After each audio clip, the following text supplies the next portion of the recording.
여러분 반갑습니다. 오늘 3월 13일 일요일 주일 십자가 온라인 교회 모임 제가 기도드리고 시작합니다. 함께 기도합니다. 하나님 아버지, 우리는 돈이 보이고 돈이 벌리는 길을 따라가지 않습니다. 우리는 건강하고 장수하는 길을 따르는 사람들이 아닙니다. 아버지 하나님, 우리는 승진과 형통의 길을 따르는 사람들이 아니고 우리는 예수님을 따르는 사람들입니다. 그럼에도 불구하고 종교인으로 살면서 돈이 벌리는 길을 예수님 따르는 길과 오버랩을 시키고 건강 장수하는 길을 걸어가며 예수님 따르는 길과 하나로 여겼으며 형통과 승진을 따르면서 예수님의 이름으로 당의정을 입혀놓고 예수를 따르는 것으로 스스로 속이며 살았습니다. 아버지 하나님, 과거를 돌아보면 몸서리 쳐지는 우리의 모습을 기억하며 아버지 앞에 잘못을 고백합니다. 이제부터라도 예수 따름이 정확하게 이루어질 수 있게 해 주시옵시고 하늘까지 올라가신 길을 가신 예수님을 따라가면서 마땅히 있어야 될 변화들이 우리들에게서 발견되게 해 주시옵시며 예수 따름을 통해 우리에게 주어지는 혜택과 그 은총을 진실로 누릴 수 있는 사람들이 되게 해 주시옵소서. 오늘 나눔을 통하여 이런 예수 따름의 생애가 누가 봐도 더욱더 명확해지는 계기가 되기를 바라오며 예수님의 이름으로 기도드리옵나이다. 아멘. 여러분, 오늘 우리가 나눌 말씀의 제목은 세상 끝보다 길끝이 두려웠던 베드로, 이제 3번 부인한 사건, 그리고 예수님께서 네가 나를 사랑하느냐 3번 물어보신 그 질문, 이 사건을 대비시켜서 함께 생각을 하며 나눈 말씀이에요. 그래서 세상 끝보다 길끝이 두려웠던 베드로, 그리고 양들의 굶주림은 누구 책임일까?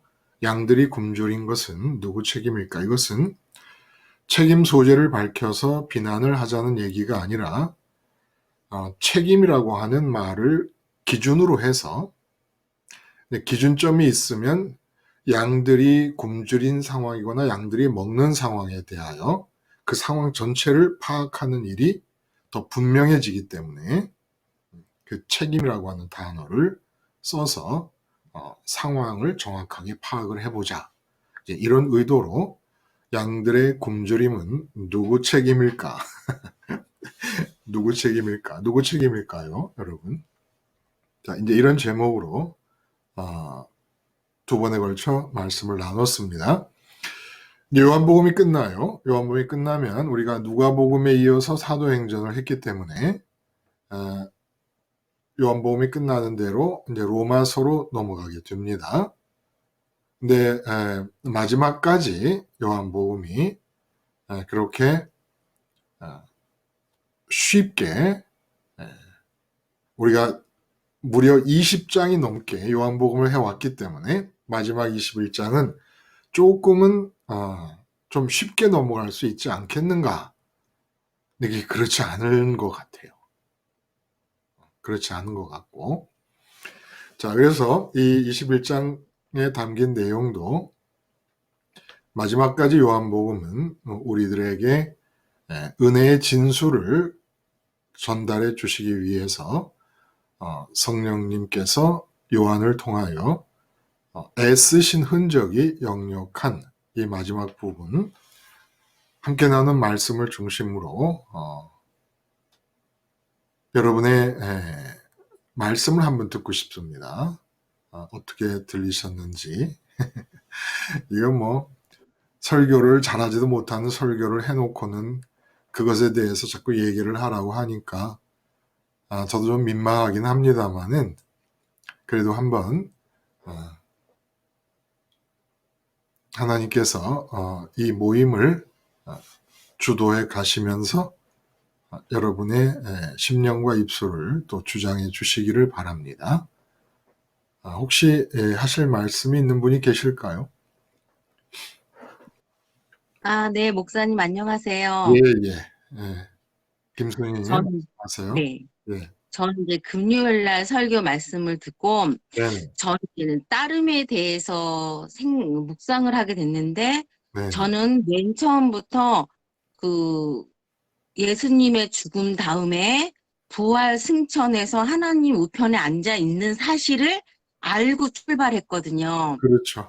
그렇죠. 예, 목사님 설교에 의해서 저는 이제 그런 그 십자가가 끝이 아니고 시작이라는 거를 분명히 다 정확하게 알고 있는 상태에서 출발을 한 나의 생활은 그런데도 그거를 다 알고 또 제가 1년 들은 것도 아니고 네. 계속 정말 10년 넘게 들은 얘긴데도 그냥 따라가야지 해서 따라가는 게 예수님의 십자가 길이 아니라는 걸 알잖아요. 음. 근데 제가 왜 정말 다른 사람은 몰라도, 음. 다른 교회 다니는 사람은 몰라도 나는 아는데, 그러면 그 사람들은 못 가더라도 나는 훌쩍 가버렸어야 되는데, 가지 못한 이유가 음.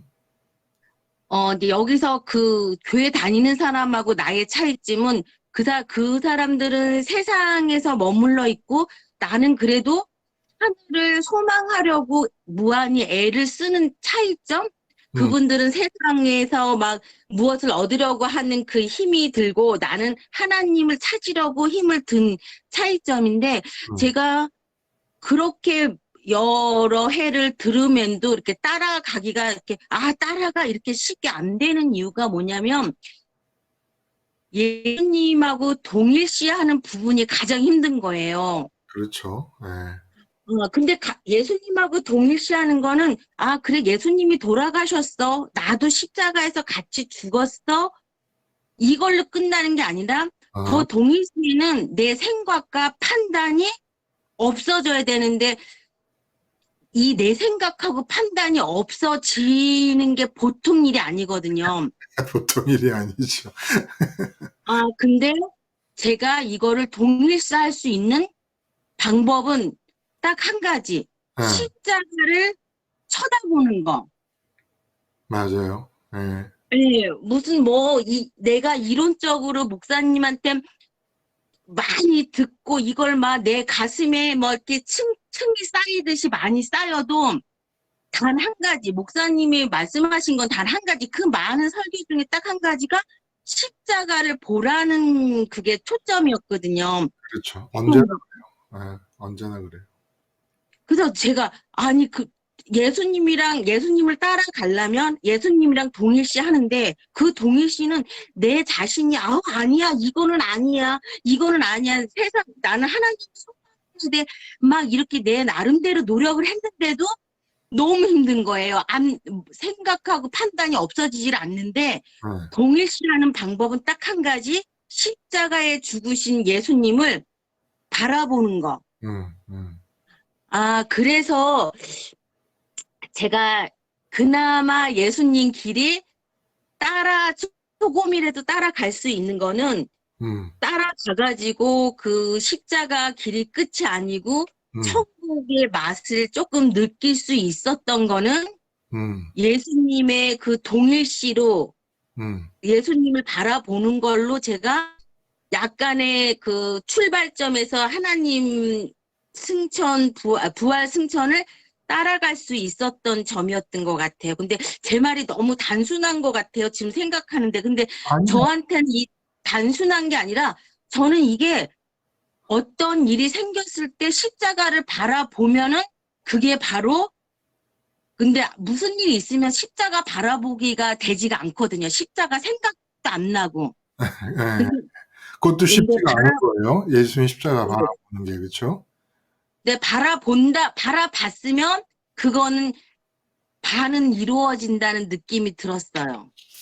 그 따름이. 예. 네네. 그 이제 목회를 하면서 어, 교인들하고 접할 시간도 많이 이제 있었고 그랬습니다마는 실제로 이 예수 너는 나를 따르라, 나를 따르라라고 하는 말씀이 이제 요한복음의 결론인 것처럼 지금 이 마지막 21장에 진행이 되었단 말이에요. 위에서 내 양을 치라, 나를 사랑하느냐 내 양을 치라라는 말씀이 반복돼서 질문되고 대답되었고, 그런데 대화가 진행되면서 나를 따르라라는 말씀으로 요한복음이 결론을 내리고 있다라고 볼 수 있다는 겁니다. 그러니까 김수님이 지금 나를 따르라, 너는 나를 따르라라고 하는 예수님의 말씀을 찝어서 그 문제를 나한테 적용을 해보고 또 십자가를 생활화하는 사람으로서 예수님을 따른다라고 하는 것이 실제로 내 삶에서 따른다라고 한다면 어떻게 일어났을까를 이제 한번 관찰을 해 보신 거예요. 그랬더니 내가 예수님을 따른다라고 하는 것은 예수님이 십자가에서 죽으시고 무덤에 묻히셨다 부활하시고 승천하시고 보좌 우편까지 가시는, 우리는 그동안 이것을 그리스도 연세 과정이다, 이렇게 얘기를 했어요. 또 이것을 진리의 기준이다라고도 얘기를 했고, 이 길을 결국은 따라가는 것이라고 한다면 이 길을 따라서 가는 예수 따름이라는 게 실제로 일어날 수 있는 것은, 내가 따랐다라고 말할 수 있는 것은 예수님의 십자가를 내 의식이 삶의 현장에서 바라보는 것, 사실은 그것 이상으로 내가 예수님을 따라간다 라고 말할 수 있는 것이 없었다, 이렇게 얘기를 하시는 거예요. 제가 듣기로 김수님이. 근데 참 좋은 얘기 해주셨어요. 그래서 이제 김수님이 그렇게 말문을 여셨으니까 너를 따르라, 나를 따르라라고 하는 말씀부터 우리가 특히 이제 마지막 부분에 강조되고 있지 않습니까? 예수님께서 베드로에게 이렇게 얘기를 하세요. 네가 젊어서는 스스로 띠띠고 원하는 곳으로 다녔거니와 늙어서는 네 팔을 벌리리니 남이 네게 띠띠우고 네가 원하지 아니한 곳으로 데려가리라. 이 말씀을 하시면 베드로가 어떤 죽음으로 하나님께 영광을 돌릴 것을 가리키심이로라. 이게 어떤 죽음으로라고 말하니까 지금 요한은 이게 90년 AD 주 90년 넘어서 쓴 글이니까 요한복음이 이미 네로 박해 때 순교를 당한 베드로 사도의 죽음이 어떤 죽음인지를 알고 있었고, 그 죽음을 대하면서 예수님께서 하신 말씀이 바로 이 죽음을 가리키는 거였구나 라고 알고 있었던 것이죠. 그러나 이제 그게 어떤 죽음이었는지를 구체적으로 말하진 않았어요. 근데 지금 중요한 것은 이렇게 어떤 죽음으로 하나님께 영광을 돌려야 될 것인가를 예수님께서 예고를 하시니까 베드로가 겁도 나고 아무래도 뭐 좋게 죽는다는 얘기는 아닌 것 같거든요. 그러니까 겁도 나고 염려도 되고, 예수님께서 이렇게 말씀하시는데 아니 내가 왜 그렇게 죽어요? 예수님 또 괜히 죽었다고 부활하셔가지고 또 사람 마음을 이렇게 아픈 얘기를 또 하시네, 뭐 이러지 않고 일단 예수님께서 이렇게 말씀하시니까 뭐라고는 대꾸는 못하겠고 불안하고 마음이 근심이 가득한데 바로 가까이에 항상 요한이 붙어 다녔단 말입니다. 그러니까 요한을 향하여 그러면 주께서 사랑하시는 제자인 저 요한은 어떻게 되겠습니까? 라고 얘기하시니까 예수님께서 내가 너가 어떻게 죽을 거라고 예고를 하니까 지금 네가 마음에 걱정과 근심이 되어서 요한을 보면서 요한의 미래는 어떻게 될 것인가 라고 궁금증을 갖고 있구나. 그러면 좀 따뜻하게 그래, 네가 염려하고 걱정할 만하지. 요한을 궁금해한다는 것은 결국은 너만 이렇게 힘든 죽음을 당하는 것이 아닌가라고 하는 그 미지의 세계에 대한 어떤 막연한 두려움 때문에, 불안 때문에 그렇게 요한에 관해 묻는구나. 라고 얘기하시며 좀 따뜻하게 얘기해 주시면 좋은데, 예수님이, 야, 베드로, 요한을 내가 다시 올 때까지 끝까지 살려둔다고 한들, 그게 너랑 무슨 상관이냐? 와, 어떻게 보면 참 못되셨어요. 이 말 자체가. 베드로의 마음을 아시잖아요?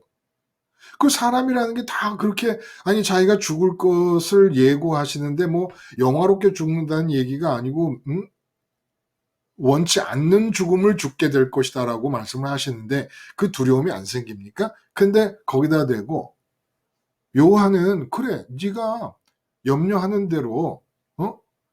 나는 그렇게 죽는데 요한은 계속 사는 거 아닌가라는 염려가 생긴 것이지. 거기에 뭐 시기심도 있을 수 있고 억울함도 있을 수 있고 뭐 온갖 감정이 다 섞여 있어서 네가 그런 질문을 하는데, 내가 요한을 죽을 때까지, 내가 다시 올 때까지 끝까지 네가 죽은 다음에도 얼마든지 더 오래오래 살려둔들, 그 너는 무슨 상관인데?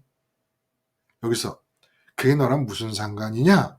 라는 이 말씀이 뭡니까? 김순희님, 이게 무슨 말씀입니까? 그게 너랑 무슨 상관이냐? 다시 말씀해 주세요. 요한을 베드로가 보면서 요한의 미래에 대하여 궁금해합니다. 그러니까 예수님께서 너의 죽음을 예고했다고 해서 요한이 어떻게 죽을 것인가가 궁금하냐? 내가 요한을 얼마든지 너보다 더 오래오래 살려둔다 한들 그게 너랑 무슨 상관이냐? 너는 나를 따르라. 너랑 무슨 상관이냐라는 이 말이 의미가 뭐겠어요? 왜 요한을 상관하느냐? 요한이 오래 살든 말든 너랑 무슨 상관이냐? 이 말 뜻이 뭐겠어요? 어떻게 하라는 얘기겠습니까?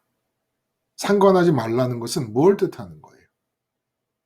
세상 일에, 세상 일에 관심을 갖지 말라는 건가요? 그 말이 맞는데 김순희 님이 하신 말씀을 제가 다시 듣고 싶어서 그래. 아까 예수님 어떻게 한다고요? 예수님 동일시? 예수님 바라보는 것. 요한을 보면서 왜 요한의 일에, 요한에 대해서 시선을 돌리느냐? 너는 나를 따르라. 상관하지 말고 너는 나를 따르라 하는데, 너는 나를 따르라는 건 너는 그냥 나만 봐라. 이거 나만 봐라. 뭐 자꾸 딴 사람을 보느냐? 본다는 것은 육체의 눈으로는 안 볼 수가 없잖아요. 그러므로 요한을 상관하지 말고 너는 나를 따르라는 이 말씀은 네 의식으로, 네 마음으로 뭐하러 요한을 바라보냐? 응? 요한을 옆에서 내가 너보다 오래 살려놓든 너보다 일찍 죽이든 너보다 일찍 요한을 죽게 만들면 네가 이긴 거야? 아니면 너보다 요한을 더 오래 살게 만들면 네가 요한에게 진 거야? 그리고 네가 살아있는 동안에 이 세상에서 무슨 일이 일어나면 그 무슨 네가 상관할 바냐? 너는 나를 따라. 너는 네 의식의 눈과 마음의 눈으로 나만 봐라. 나만 봐라. 이 이야기를 요한까지는 이해가 돼요. 응? 요한에 관해서 이렇게 나만 봐라라고 얘기하신 건 이해가 간단 말이에요. 근데 제가 아까 읽어드린 말씀 18절 19절 말씀은 네가 젊어서 스스로 띠뛰고 원하는 곳으로 다녔거니와 이 말씀, 늙어서는 네가 팔을 벌릴 것이다. 그리고 남이 너에게 띠를 띄워가지고 원하지 아니하는 곳으로 데려갈 것이다. 자, 원하지 아니하는 곳으로 데려갈 것이다가 베드로의 죽음을 예고하는 거라고 그랬어요. 베드로가 원하지 않아. 근데 원하지 않는 곳으로 데려가, 사람들이. 근데 또 베드로는 너는 나를 따르라는 말씀으로 베드로가 원하여 결정해서 예수님을 바라보고 예수님을 따라야 돼요. 예수님을 향하여 결정하고 자기 의지와 의도를 가지고 예수님을 따르는 일이 있고, 또 베드로, 같은 베드로에게 베드로가 원하지 않는 일이 벌어지는데 그게 몸의 죽음이라는 거예요. 그럼 이게 무슨 말일까요? 베드로의 몸에는 베드로가 원하지 않는 죽음이 일어나고, 베드로는 인격적으로 자발적으로 예수님만 보면서 예수님을 따라가야 되고, 이게 무슨 얘기일까요, 그러면?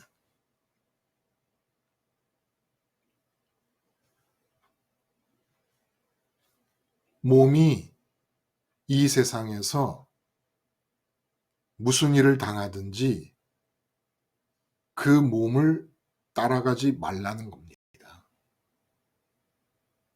내 의식과 마음으로 몸을 바라보지 말라는 거예요.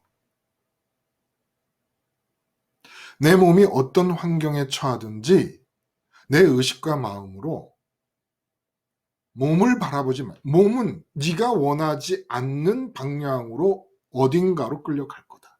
그런데 너는 네 속사람, 네 인격은 자발적으로 나를 따르라. 나만 보고 나를 따르라. 그러니까 베드로의 속사람과 겉사람이 다른 길을 갑니다.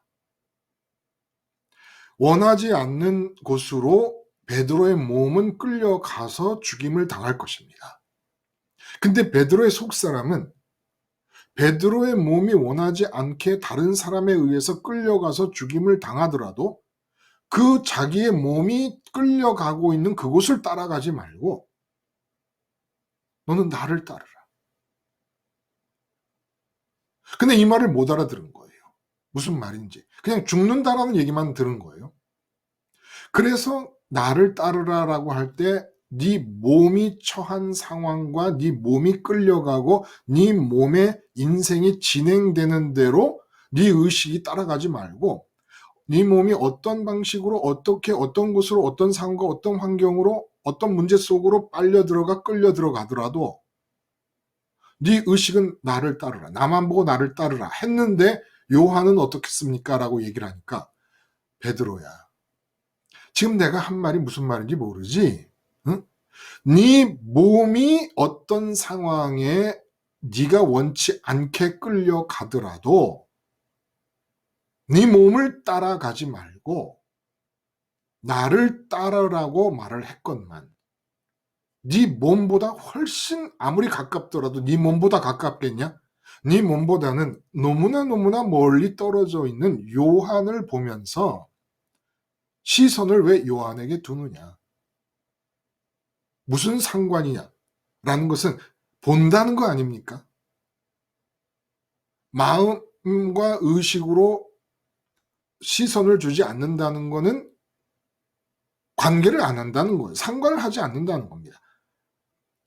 고속터미널이라든지 무슨 뭐 비행장, 대합실이라든지 너무나 많은 사람과 함께 있지만 눈에 보이는 사람이 뭐 수십 명, 수백 명 아닙니까?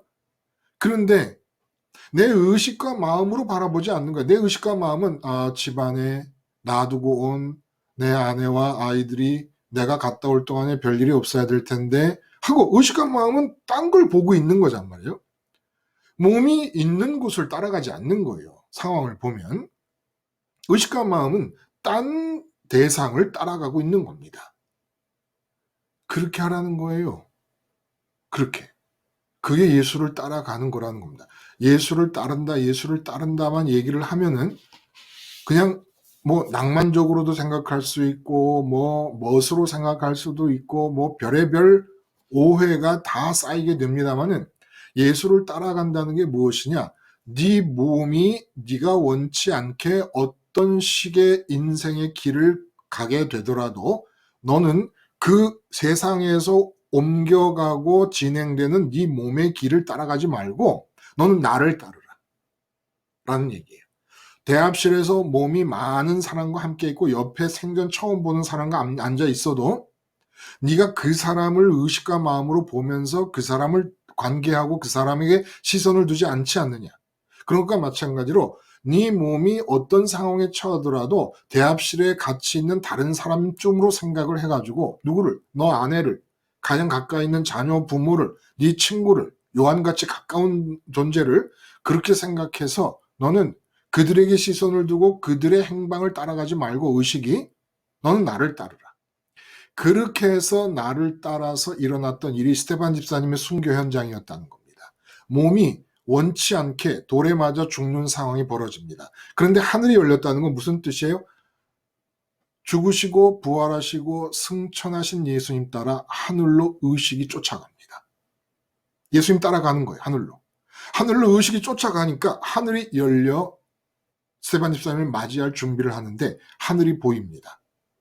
이렇게 따라가라는 거예요. 예수님을.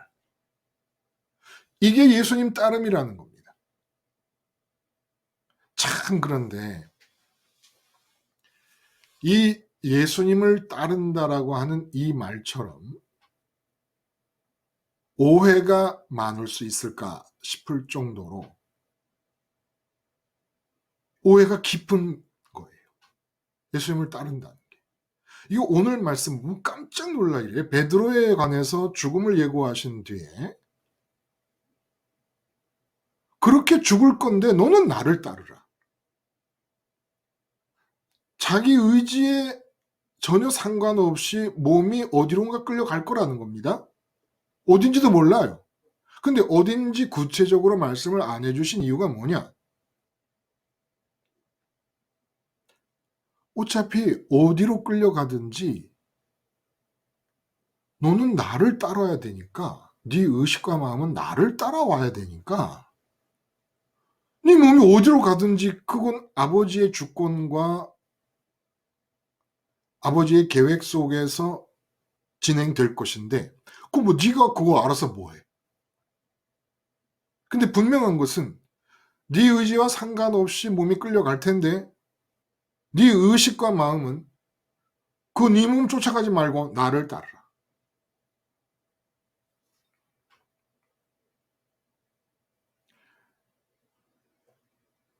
예수님을 따르라라고 하는 말씀을 베드로에게 하실 때 지금 옆에 있는 제자들이 같이 듣고 있는 겁니다. 근데 다 베드로의 입장에서 예수님과 대화를 지금 베드로를 통해서 대화를 하는 거나 마찬가지라는 거예요. 그러니까 베드로에게 너는 나를 따르라는 말씀은 그냥 제자 모든 사람의 대표격으로 베드로가 지금 대화를 하고 있기 때문에 예수님을 믿는 모든 제자들에게 하는 말씀이고 예수님을 나를 믿으라라는 말씀을 하지 않으시고 나를 따르라 하는 말씀을 하시는 거예요, 지금. 이 나를 따르라는 말씀이 이 제자들에게는 사도행전에서 예수님이 승천하시기 직전까지도 이스라엘 나라를 회복하시는 때가 언제입니까? 라고 물어본 걸 생각하면 나를 따르라는 말씀이 당시의 제자들에게는 어떻게 들렸느냐? 죽었다가 예수님이 부활하셨는데 부활을 이 세상 안쪽으로 다시 오신 걸로 생각을 한 겁니다. 세상 안쪽으로 다시 오셨으니까 이제 이 세상에서 이스라엘 나라를 독립시키고 부국 강병의 다윗 왕국 때의 상태를 재현시키는 그런 길을 따라가는 것이 아니겠는가 라는 생각을 한 거예요. 나를 따르는데 네가 죽는다라고 얘기를 하니까 베드로는 우리가 다 같이 따라서 예수님께서 이 세상에서 이루실 이스라엘 독립과 다윗 왕국의 재현을 위하여 이제 매진하려고 하는 그때에 이런 생각을 하고 있었으니까 승천하기 직전까지도 이스라엘 나라를 회복하는 때가 언제입니까? 아니 이스라엘 나라를 회복하려면 지금 이런 데로 오면 안 되는 거 아닙니까? 지금 뭐 군사를 뭐든지 뭘 해야 되는데 지금 또 한가하게 왜 이렇게 이상한 곳으로 가십니까? 이제 이런 뜻이었단 말이에요. 그러니까 예수를 따른다는 것이 예수님이 부활하셔서 세상 바깥으로 나갔다는 생각을 못하고 세상 안으로 되돌아온 걸 본 겁니다. 이때 이제 이런 오해가 생긴 거예요. 나를 따르라는 말씀이. 분명히 상황은 예수님은 부활하셔서 세상 바깥으로 나가신 상태에서 세상에 머물고 있는 베드로와 제자들을 만나고 계시는 거였어요. 그러므로 나를 따르라는 것은 지금 여기서 보고 있지만 실제로 예수님이 계신 곳으로 오려면 예수님이 죽은 십자가와 무덤을 우회해서 지금 여기서 곧바로 예수님께로 갈 수가 없는 겁니다. 예수님은 세상 밖에 부활의 나라에 계시고 제자들은 세상 안에 머물고 있기 때문에 아무리 사람을 만나고 있어도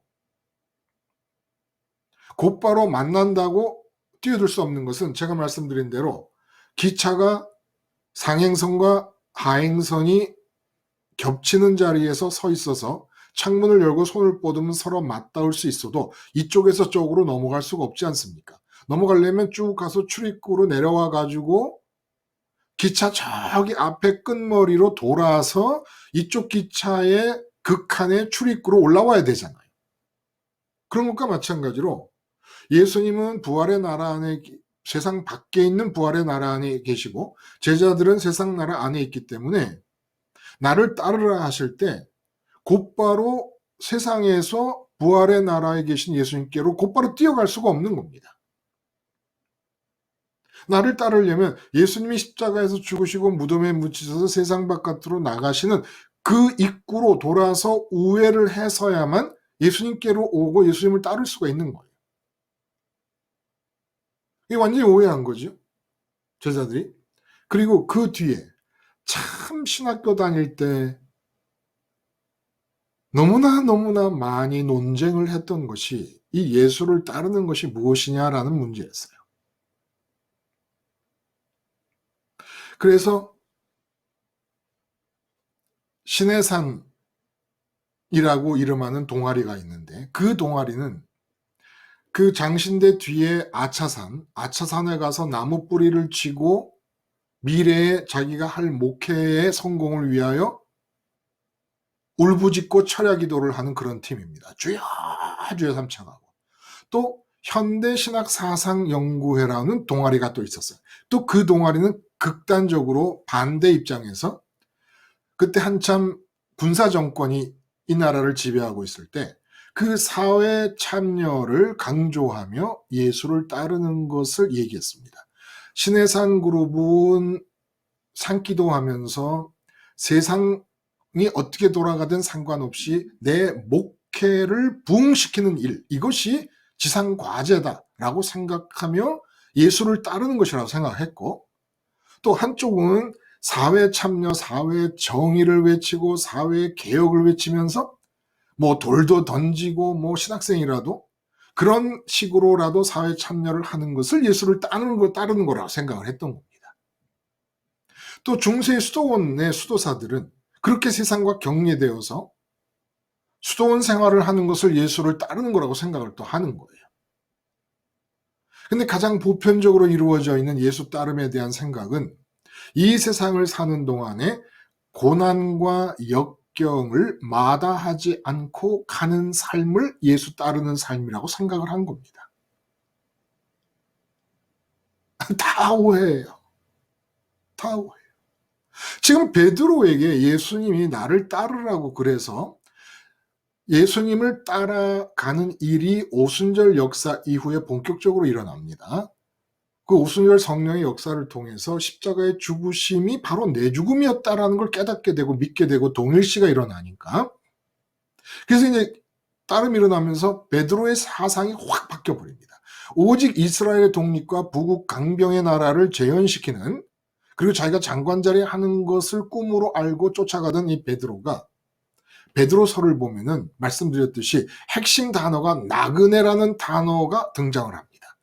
나그네라는 것은 이 땅에 전혀 마음을 안 두고 있다는 거예요. 왜?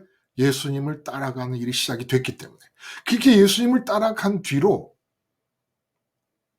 무슨 이 세상에서 목회를 요즘식으로 성공적으로 하겠다는 생각을 해본 적도 없고, 나그네인데 뭐 나그네. 그리고 무슨 데모하고 시국에 참여하고 관심을 갖고 있는 그런 동아리들이 보였던 것 같은 그런 식의 삶도 살지 않았습니다. 예수님도 마찬가지예요. 말씀드린 대로 너무나 얌체같이, 이거를 그 당시 얘기로는 역사성이 없다 이렇게 얘기합니다. 사회의 정의나 개혁을 향하여 돌진하지 않고 개혁을 부르짖지 않으면 역사성이 없는 사람들이다 이렇게 얘기를 합니다. 저는 항상 반박을 했죠. 도대체 역사를 주관하는 분이 누군데, 예? 하나님의 주권이 역사를 이끌어가면 가장 역사성이 있다는 것은 하나님의 주권을 인정하는 것이지 어떻게 너희들이 개혁을 하겠다고 뛰어드는 것이냐. 이것은 지상명령 아니냐. 이사야나 무슨 모든 선지자들이 정의를 외치지 않았냐. 예수님께서 정의를 외치시며 정의를 이루셔야 되겠다고 필요성을 느끼셨다면 예수님이 이 땅에 너희들이 생각하는 그런 정의를 이루지 못하셨겠느냐. 그런데 예수님이야말로 인류 역사상 가장 부패하고 부당하고 정의가 사라져버린 재판 현장에서 맹물처럼 한마디 정의를 외치지도 않은 채 그냥 그 부정의한 불의한 그 재판을 그대로 다 흡수하시고 십자가에서 죽으셨다. 그리고 정의를 외치는 대신에 그 부당하고 썩고 문드러진 그 부패한 정치가들의, 부패한 종교 지도자들의 심판을, 재판을 그대로 받아들이셔서 일어난 사건이 십자가 사건이다. 눈 가리고 아웅하지 말라. 응? 왜 자기를 속이냐? 예수님을 믿는다면서. 항상 제가 대답한 대답이 이거였습니다. 응? 그리고 목회를 한다. 당신들이 예수를 믿는 거냐? 목회를 우상시하는 것이지. 응? 목회를 우상시하는 것과 예수를 믿는 게 어떻게 같냐? 뭐 이렇게 싸웁니다마는 뭐 소용이 있습니까? 받아들이지 않지요. 여러분 생각은 어떠십니까? 어? 예수를 따름은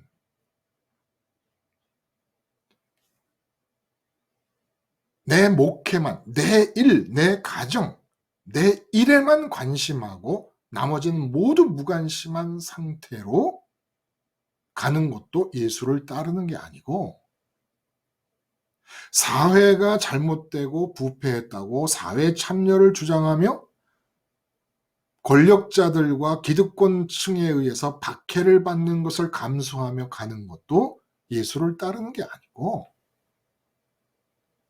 예수 따름의 핵심은 십자가인데, 베드로에게 네가 나를 사랑하냐, 네가 나를 사랑하냐 3번 물으신 것은 베드로의 사랑을 의심했기 때문이 아닙니다.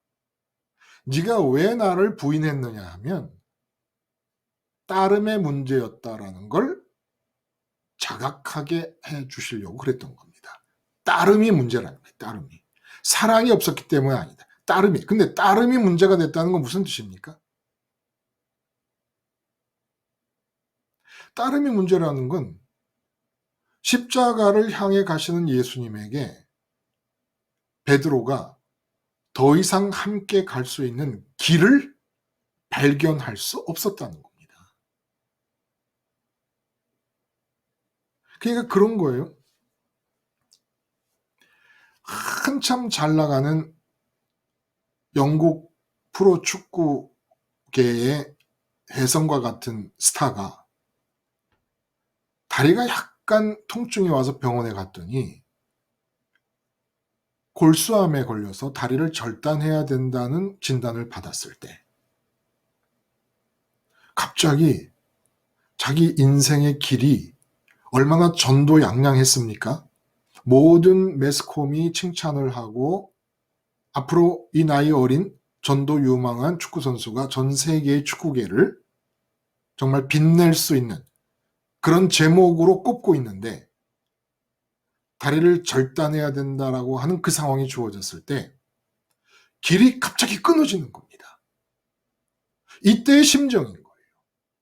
이스라엘 나라를 독립시키고 다윗 왕국의 전성기를 재현시키겠다라고 하는 목표를 향해서 나 있는 길을 예수님과 함께 가는데 예수님을 앞세워서 갔기 때문에 예수님이 십자가에서 달려 죽게 되는 상황이 벌어지면서 이 길이 단절이 일어난 겁니다. 즉 중단이 돼버린 거예요. 이것이 무서웠던 거예요. 이것이. 말씀드린 대로 베드로는 그 나라를 재현하고 부국 강병의 다윗 왕국의 전성기를 재현시키는 목표를 향해서 예수님이 칼을 들고 싸우고 진군을 하다가 자기가 죽임을 받게 된다면 죽음을 불사하고 받아들였을 것입니다. 길을 보면서 가는 중에 죽었다면 그러면 억울함과 아쉬움과 안타까움은 남을지언정 이렇게 두려웠지는 않죠. 근데 길이 끊어져 버린 겁니다. 무슨 일이 생겨가지고 여러분이 이제는 이 인간 세상에서 더 이상 살 수 없겠구나라는 느낌이 드는 사건이 벌어졌다. 이게 바로 길이 끊어지는 거예요. 길이 끊어지는 거예요. 길이 안 보이는 겁니다. 길이 보이면 사람은 길을 따라 가요. 제가 운전을 해서 집에서 강릉 시내 볼 일이 있어서 갈 때는 길이 세 갈래 길이 있습니다. 근데 집사람이 항상 옆에서 어떻게 그렇게 좀 빨간불일 땐 서서 기다리지 못하고 파란불이 나는 쪽으로만 가느냐. 응? 뭐 파란불이 나는 쪽으로 가다 보면은 30km 전 초등학교 앞이라서. 근데 또 자꾸 잊어버려요. 30km 전이라는 잊어버리니까 가면은 이 길로 다니지 말라고 조심성이 없이 이 길로 다니다가 걸리면 어떡하려고 그러느냐. 아주 얼마나 핍박을 하는지 모릅니다.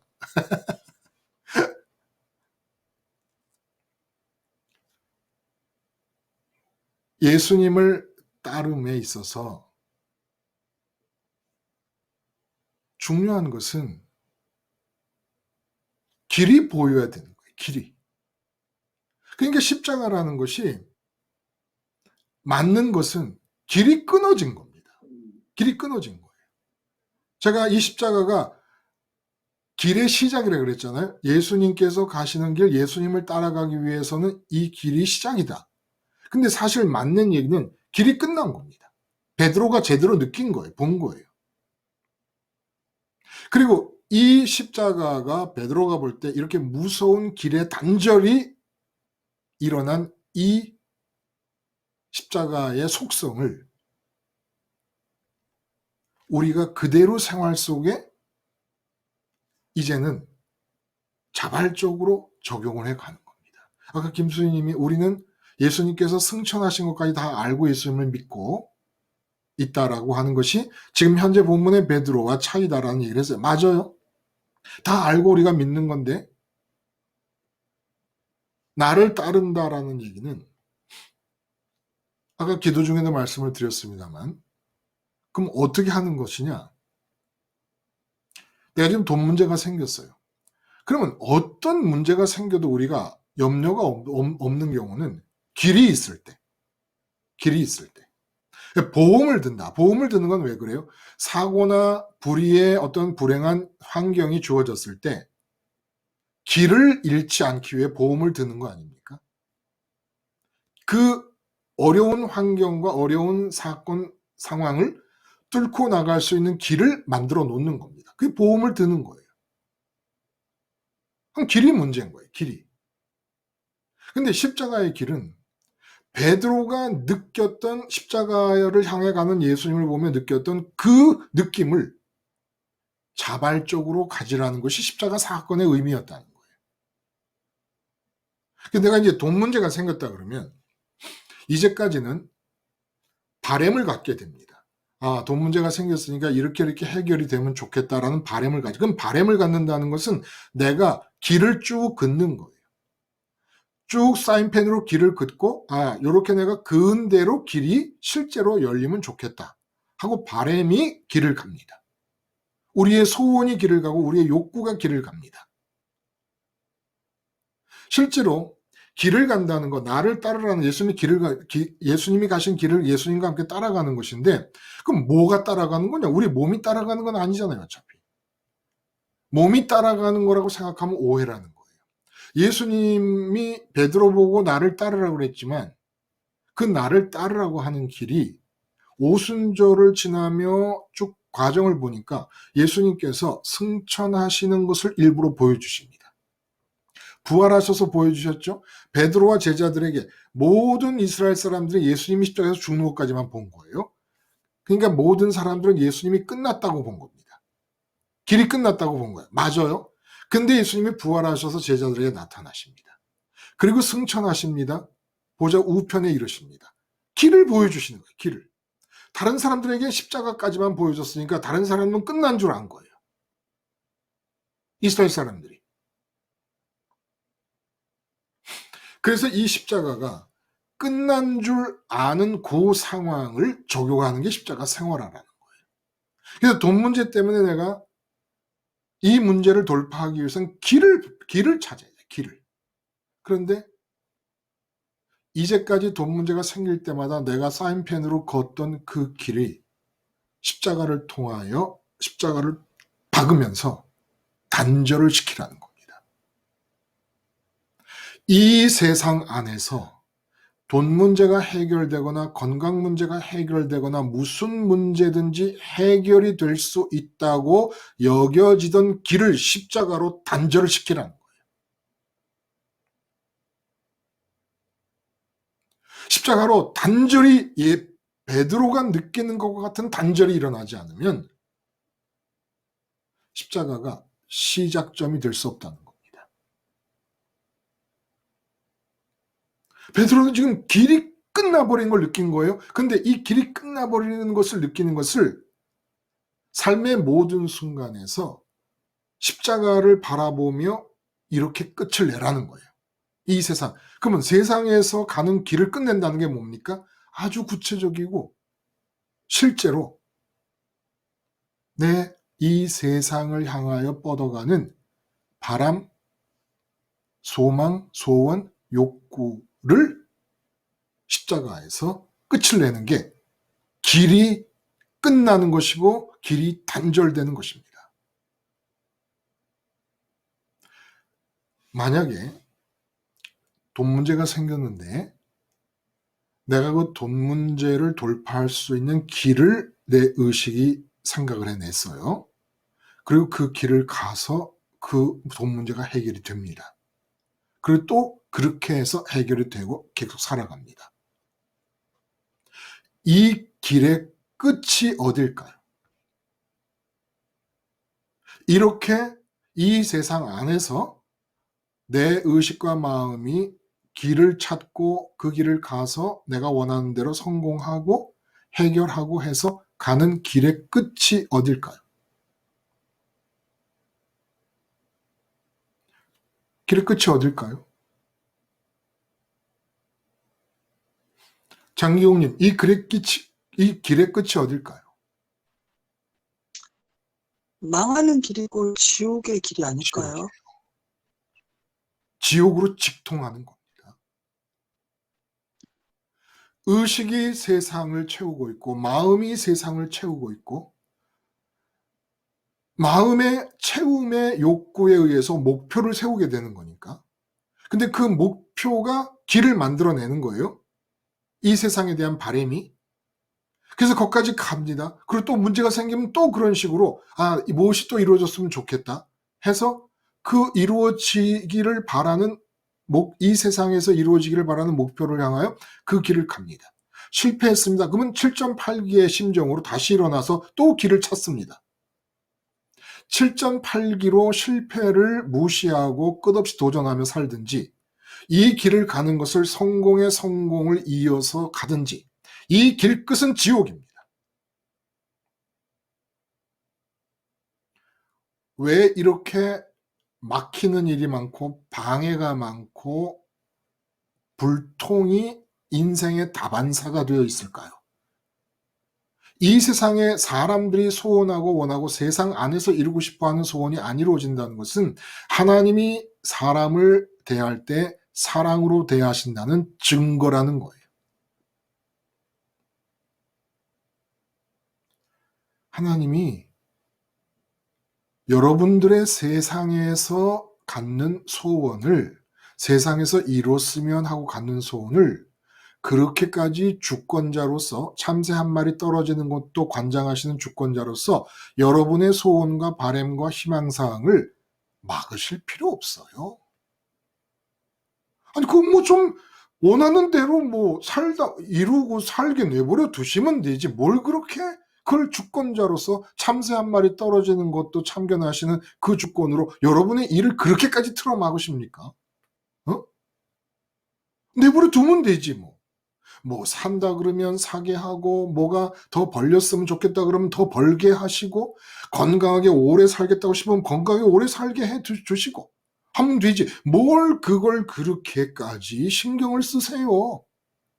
아니 그까짓 거 뭐 100년 사나 뭐 80년 사나, 건강하게 사나 아프며 사나 뭐 가난하게 사나 부자로 사나 하나님께 무슨 상관이 있다고. 어차피 그럼 상관이 없는 것이면 인간들이 그렇게 간절히 원하면 원하는 대로 해주시면 되잖아요. 세상 속에서 내가 목표를 정하고 생긴 길을 따라가는 삶, 그냥 지옥으로 갑니다. 직행하는 거예요. 직행하는 거예요. 베드로가 예수님을 앞세워서 이스라엘 나라를 독립을 시키고 전쟁의 승리를 하고 다윗 왕국의 전성기를 재현시키고 자기가 장관이 됐다. 그 다음에는 그럼 어떡할 거예요, 베드로가? 지금은 베드로가 아주 신령한 사도가 됐습니다. 십자가를 보고 자기의 인생길이 단절이 되고 틀어 막히는 바람에 신령한 사도가 됐어요. 근데 그게 안 막혔다면 어떻게 됐을까요? 세상적 형통과 권력과 부, 세상의 일이 순조로움이 인간을 망치지 않는 경우는 100에 하나도 없습니다. 아니 만에 하나도 드뭅니다.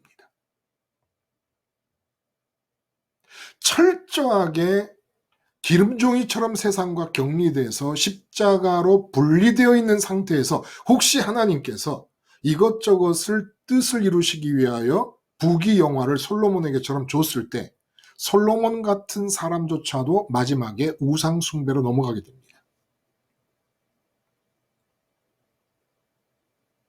내가 세상에서 바라는 것이 안 이루어지는 것은 대박인 거예요. 사람들은 이루어지는 걸 대박이라고 생각해요. 이루어지는 걸.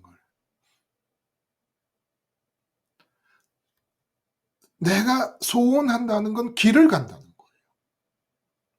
세상의 가치 체계를 따라 길을 가는 거예요. 이 길은 베드로가 예수님이 십자가를 향해 가는 걸 보고 길의 단절을 느끼고 충격 속에서 두려워하며 예수님을 부인하기까지 할 정도로 그렇게 십자가를 통하여 단절되어야만 합니다. 아직도 은근히 세상에 대해서 뭔가 이루어지기를 바라고 계십니까? 십자가로 쐐기를 박아서 끊어내야 돼요. 단절시켜버려야 돼요. 일도 양단을 내야 됩니다. 그 길을. 그대로 가면 안 돼요.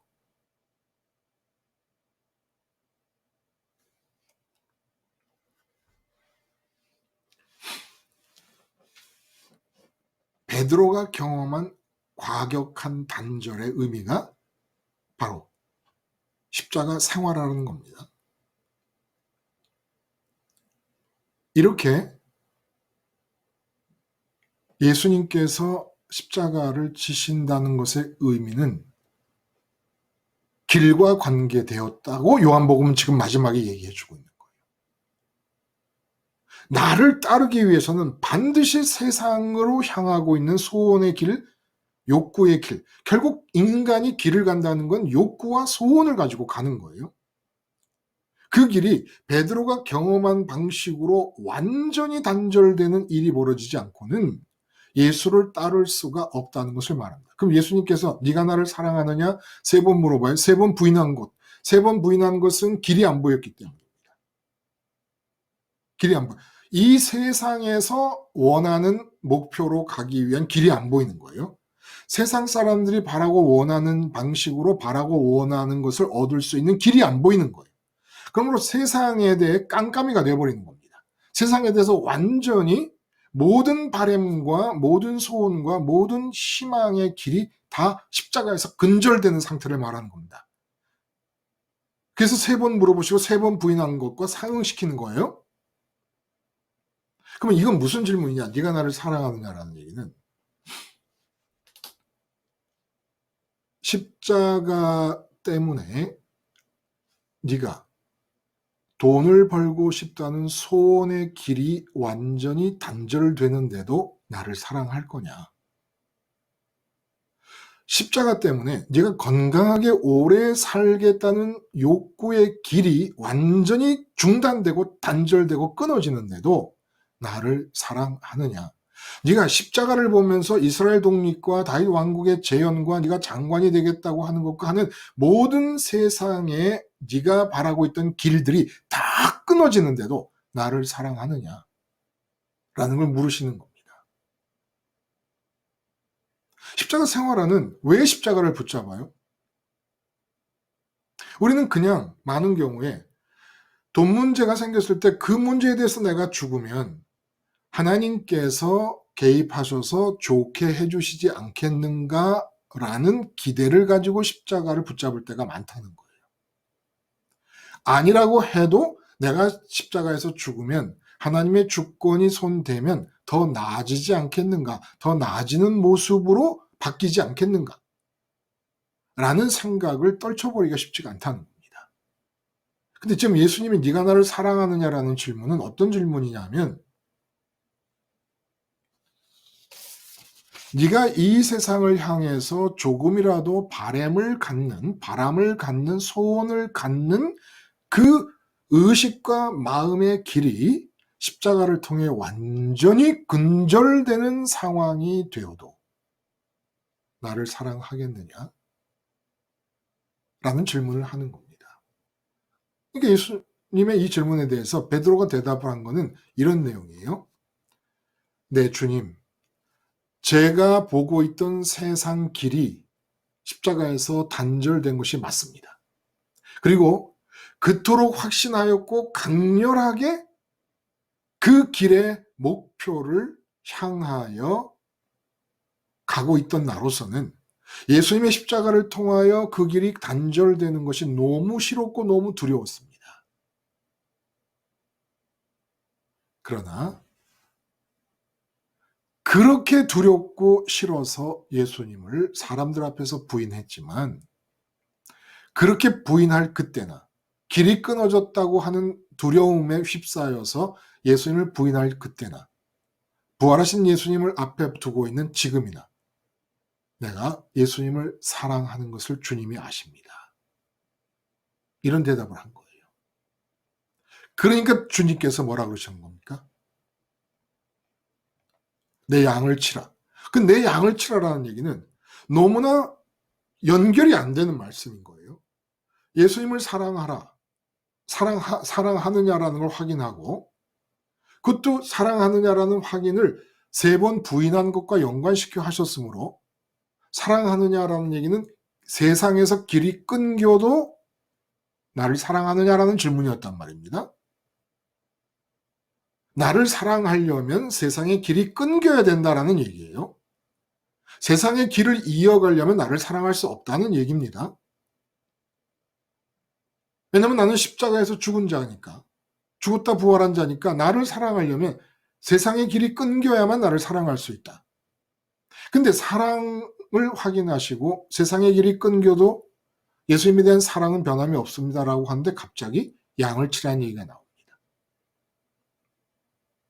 연결이 안 되는 두 주제를 던져 놓으시고 그리고 그 다음부터 나를 따름의 얘기가 나오는 거예요.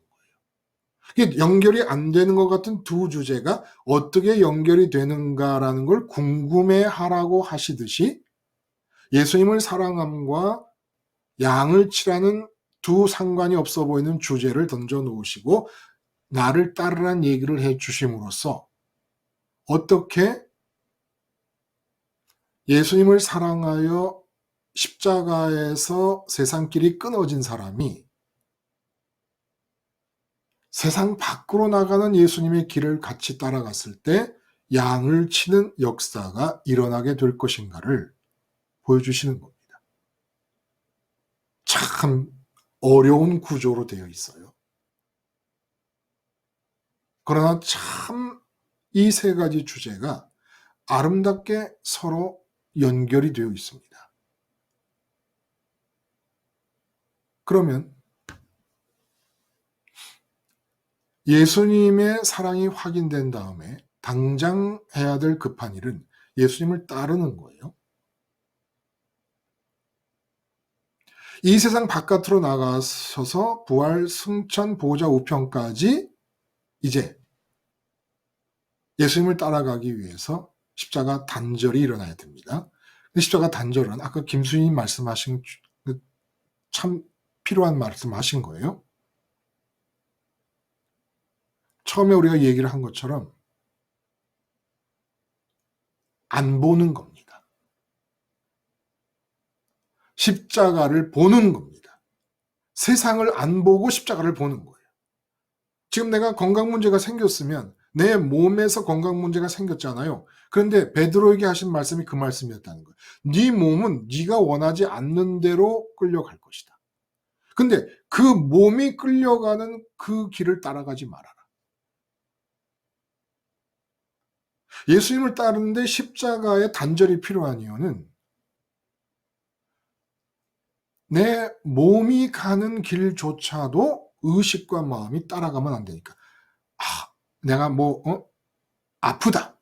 그럼 내 의식과 마음이 다 그 몸의 아픔에 빨려 들어갑니다. 이건 예수 따라가는 게 아니라는 거예요. 그럼 몸이 아프면 그냥 의식과 마음으로 병원을 가지 말라는 얘기가 아니고 약을 먹지 말라는 얘기가 아니에요. 그냥 필요한 조처를 하시되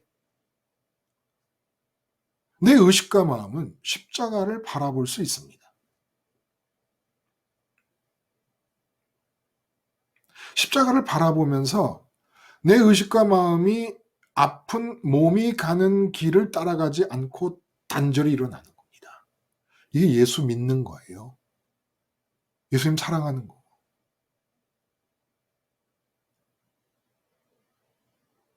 그러니까 모든 길은 로마로 통한다고 하는데 모든 길은 십자가에서 끝나는 겁니다.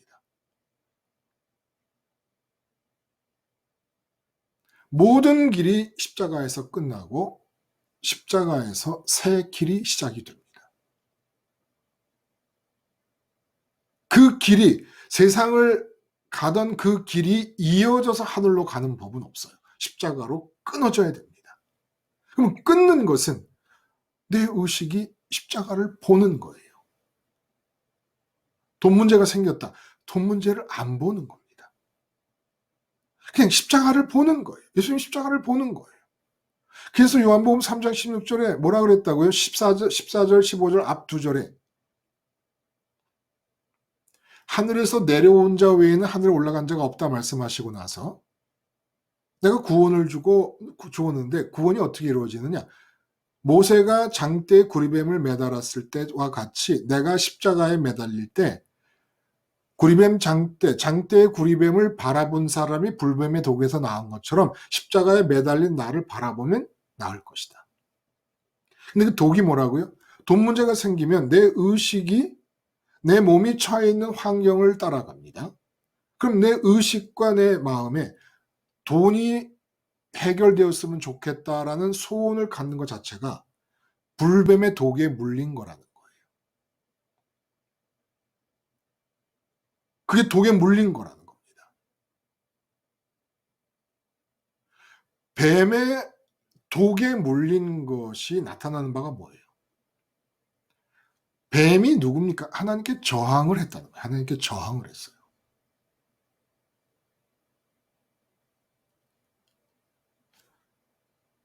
몸이 속해 있고 몸과 연관된 돈 문제, 몸과 연관된 건강 문제, 몸과 연관된 가족 문제, 몸과 연관된 몸과 연관돼서 대한민국까지 있고 지구까지 있는 거예요. 내 몸이 있기 때문에 지구도 연관이 되는 거죠. 내 몸을 중심으로 연관성을 이어갈 때 연관된 것들 중에서 하나님의 주권이 와 닿지 않는 대상이 단 하나의 대상도 없다는 거예요.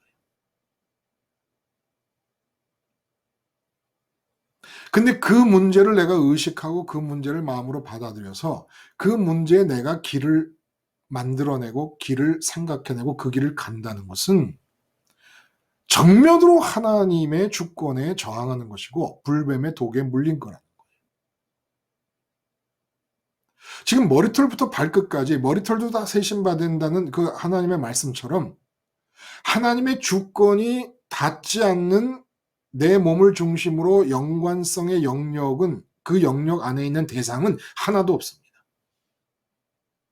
오늘 비가 왔어요, 강릉에. 여러분들이 계시는 곳은 어떤지 모르겠어요. 비가 오면은 손가락 하나를 이렇게 하늘을 향해 세워도 손가락 끝이 비에 안 젖을 수가 없습니다.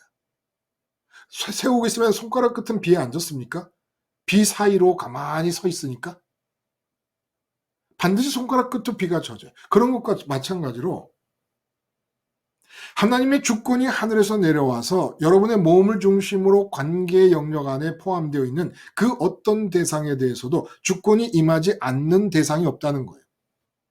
근데 내가 길을 찾는다는 것은 하나님의 주권의 정면으로 도전하는 것이고 그게 바로 뱀의 역할입니다.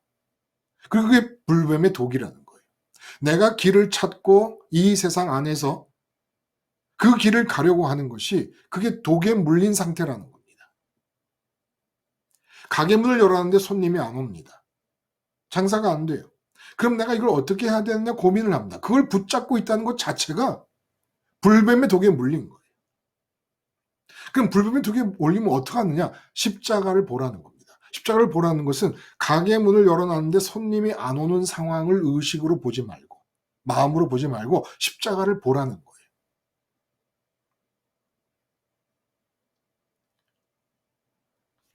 모든 순간 네가 원치 않는 곳으로 남이 띠띠우고 너를 데리고 갈 것이다. 그러나 너는 나를 따라라. 네 몸이 놓여 있는 상황과 환경이 어떻게 변하든지 어떤 상황이 주어지든지 너는 나를 따르라. 나를 따르는 비결은 요한복음 3장 14절, 15절, 16절의 말씀처럼 십자가에 매달려 죽은 나를 보라는 겁니다. 왜? 십자가가 이 세상에서 내 의식과 마음이 길을 찾으려고 하고 길을 보고 있는 그 상태를 단절시켜 버릴 수 있는 사건이기 때문에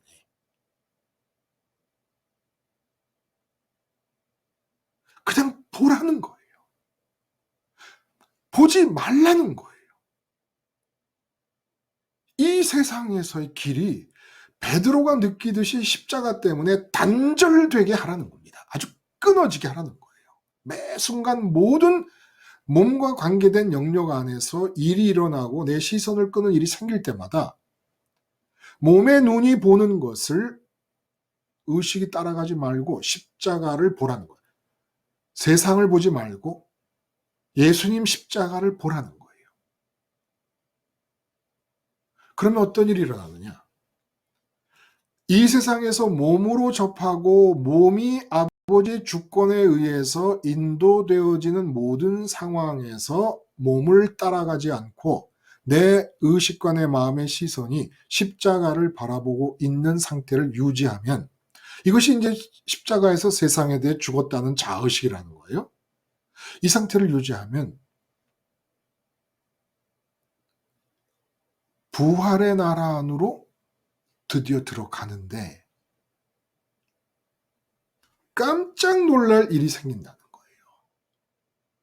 이렇게 세상에서 몸이 접하고 있는 상황을 십자가를 바라봄으로써 안 보고 안 보고 안 보고 안 보고 나서 한참 보다가 또 안 보고 하니까 힘든 거예요. 근데 안 보고 안 보고 안 보고 하다가 안 보고 안 보고 안 보고 안 보고 하다가 안 보고 안 보고 안 보고 안 보고 안 보고 안 보고 하다가 안 보고 하다가 쭉 안 봐버려. 그리고 나서 퐁 하고 무슨 요술방망이에서 나타나는 것처럼 부활의 나라로 쑥 들어가면 제일 먼저 나타나는 일이 평강이라는 겁니다. 평강이라는 거예요. 지금 왜 평강이 없느냐? 아니, 몸이 처해 있는 환경에 대해서 내 의식과 마음이 반응하면서 내가 소원과 바램을 가지고 이렇게 됐으면 좋겠고 저렇게 됐으면 좋겠다는 하나님께 저항하는 주권적 상황이 발생하고 길을 가는데 불뱀의 독에 물린 상태에서 무슨 평강이 주어집니까? 왜 보냔 말이에요. 그걸 왜 봐? 내가 안 봐도 하나님이 보고 계시고 하나님의 주권이 임하고 계십니다. 세상을 보는데 내 의식과 내 마음의 눈이 필요치 않아요. 내 육체의 눈이 보는 것들은 육체의 눈이 보는 것들에 대해서 아버지의 주권과 아버지의 뜻이 발사되려고 내 육체의 눈으로 보게끔 하시는 것이죠. 내 의식과 마음이 따라가라는 게 아니에요. 남이 너를 띠띠우고 네가 원치 않는 곳으로 데려가리라. 네 몸은 그렇게 될 거라는 겁니다. 그런데 너는 나를 따르라. 베드로에게 해주신 이 말씀이 요한에게 해주신 말씀의 내용의 오리지널이었다는 겁니다. 오리지널.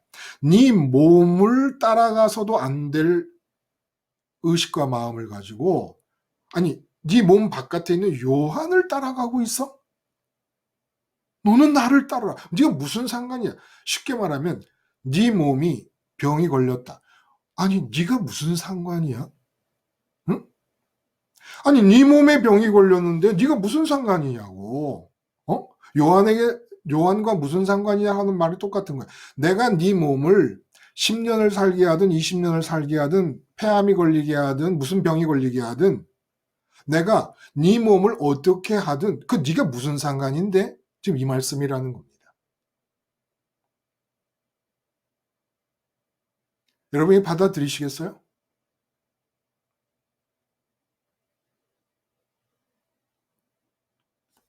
어떤 분들 살이 많이 쪄가지고 다이어트를 해요. 근데 다이어트가 됩니까? 저는 다이어트해서 됐다는 사람 들어본 적이 없어요. 저부터. 살을 빼야 되겠다는 생각을 하지 말고 그 벌써 육체를 따라가는 거예요.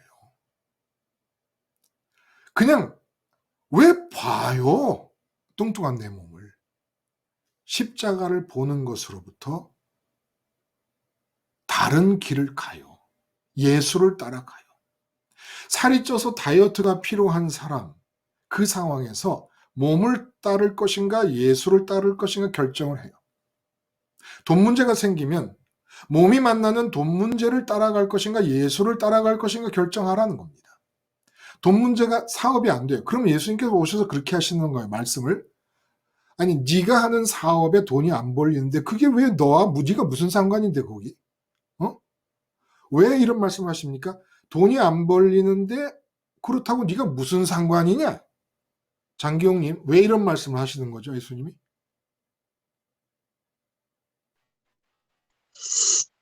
음, 돈이 안 벌리는 거에 대해서 네 마음이 그냥 보지 말고 그냥 보지 말고 예. 근데 왜냐면 내가 상관해야 되는데 네가 상관하면은 그 맞아요. 그러니까 에, 네가 너한테 돈이 안 벌리는 건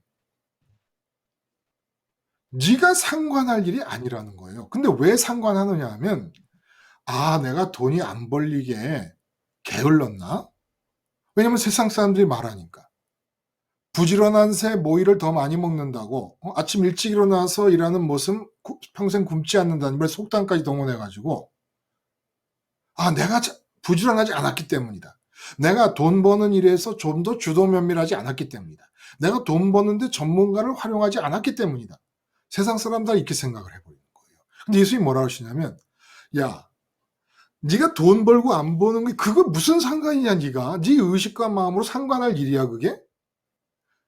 그러면 세상 사람들 와서 가르치는 거야. 네가 게을러서 그렇다. 네가 돈 재테크 방법을 연구를 안 해서 그렇다. 네가 증권 그 브로커 중에 아무개 홍길동이라는 사람이 있는데 그 사람께 찾아가지 않아서 그렇다.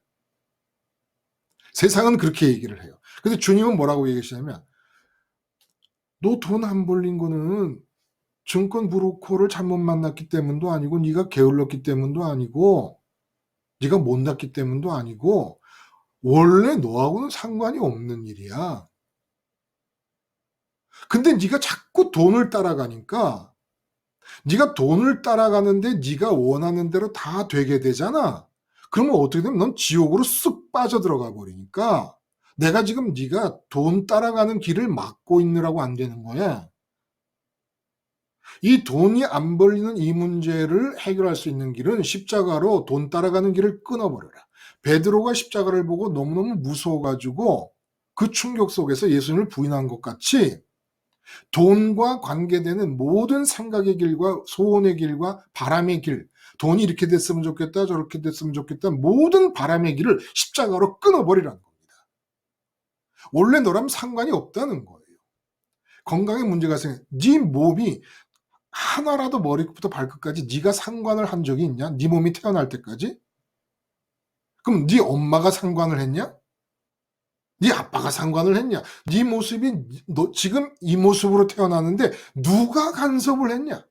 원래 네 몸은 네가 간섭할 일이 아니야. 그런데 네 몸이 네 것처럼 생각해가지고 이 세상에서 그 몸으로 길을 따라가고 있으니까, 내가 계속 놔두면 네가 지옥으로 빠져 들어갈 것이 분명하기 때문에 몸에 병도 생기게 하고 이런 것이니까, 이 상황을 수정하려면 십자가로 몸 따라가는 길을 근절시켜라.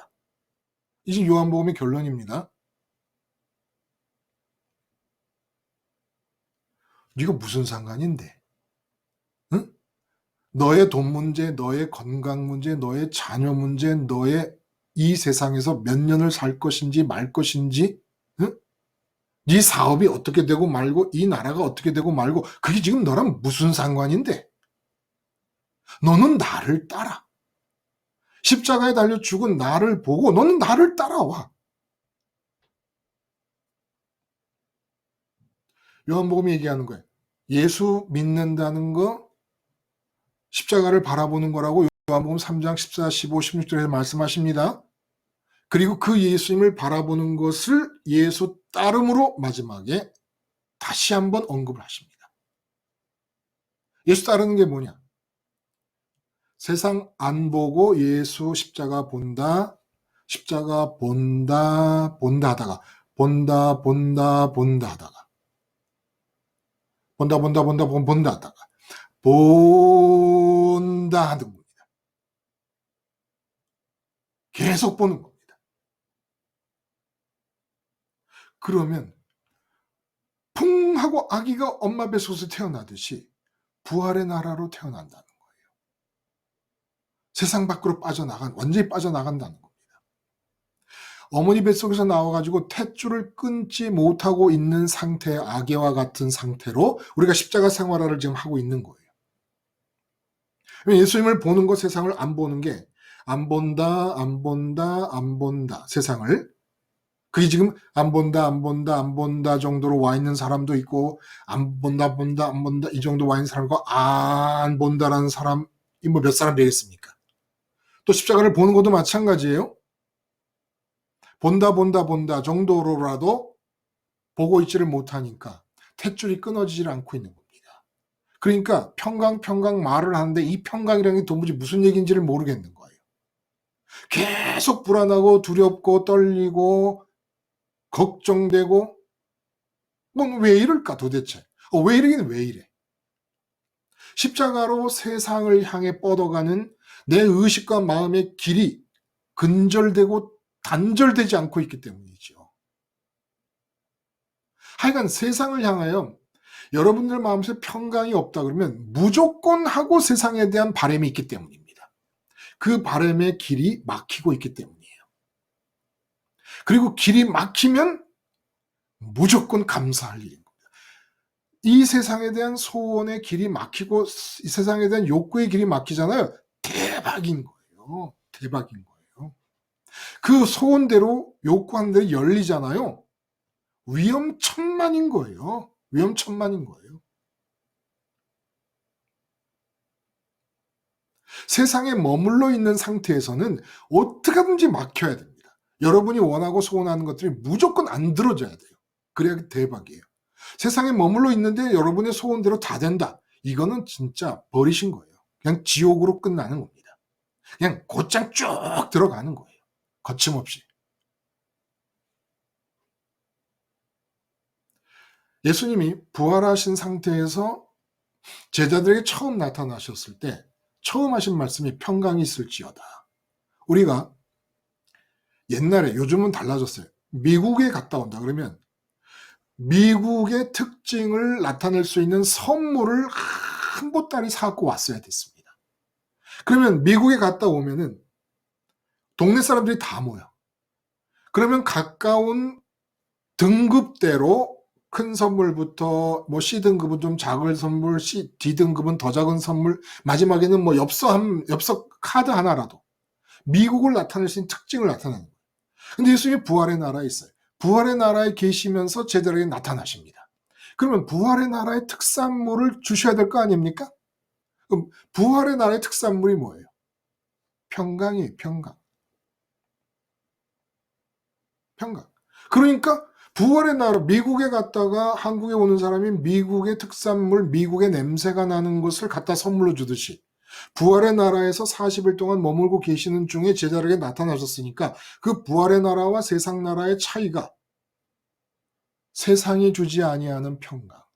이 세상에는 없는, 미국에 간 사람이 한국 땅에는 없는 미국의 특산물을 갖고 와야 와 그러는 것처럼 부활의 나라만 있고 세상 나라에는 없는 그런 특산물이 뭐냐? 평강이라는 겁니다.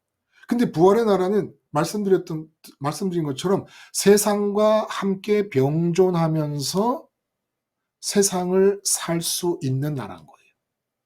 세상 바깥에서 세상과 함께 병존하는 나라입니다. 그러나 세상은 아니에요. 절대로.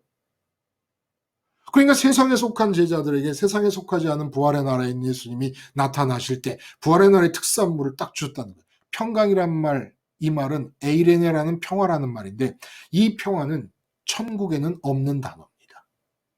천국에서는 평강이나 평화라는 말을 쓸 필요가 없게 됩니다.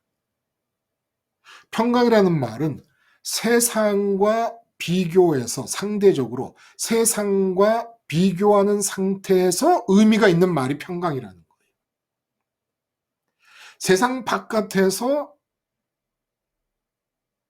세상을 사는 사람들의 나라이기 때문에 세상 안에는 없는 것이 바로 부활의 나라에서의 평강이라는 겁니다.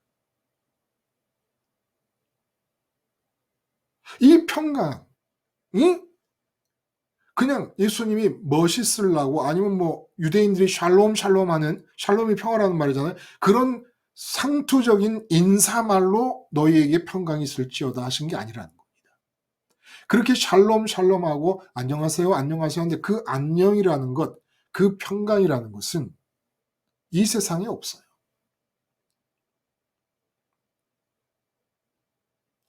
제가 미국 갔을 때 여기 지금 김덕한 목사님이 이제 참석하고 계시는데 김덕한 목사님이 저를 오렌지 밭으로 데려가셨어요. 이야, 나는 세상에 오렌지를 먹는데 그런 정말 판타스틱한 오렌지를 먹어본 적이 없습니다. 그리고 그 미국에서 나온 뒤로 못 먹었어요. 그리고 거기서 자몽을 파는데 와, 어떤 맛을 여러분이 기대하듯이 그 맛보다 더 좋은 거예요. 그래서 한광조리식을 샀어요. 둘이 머물고 있는 곳에 한광조리식 사가지고 어떻게 했어요? 그게 결국은 남겨가지고 거기 현지에 사는 젊은 목사님 부부에게 그걸 드리고 왔는데 아직도 그게 아까워 죽겠어요. 갖고 올 수도 없어요. 농산물을 못 갖고 오니까.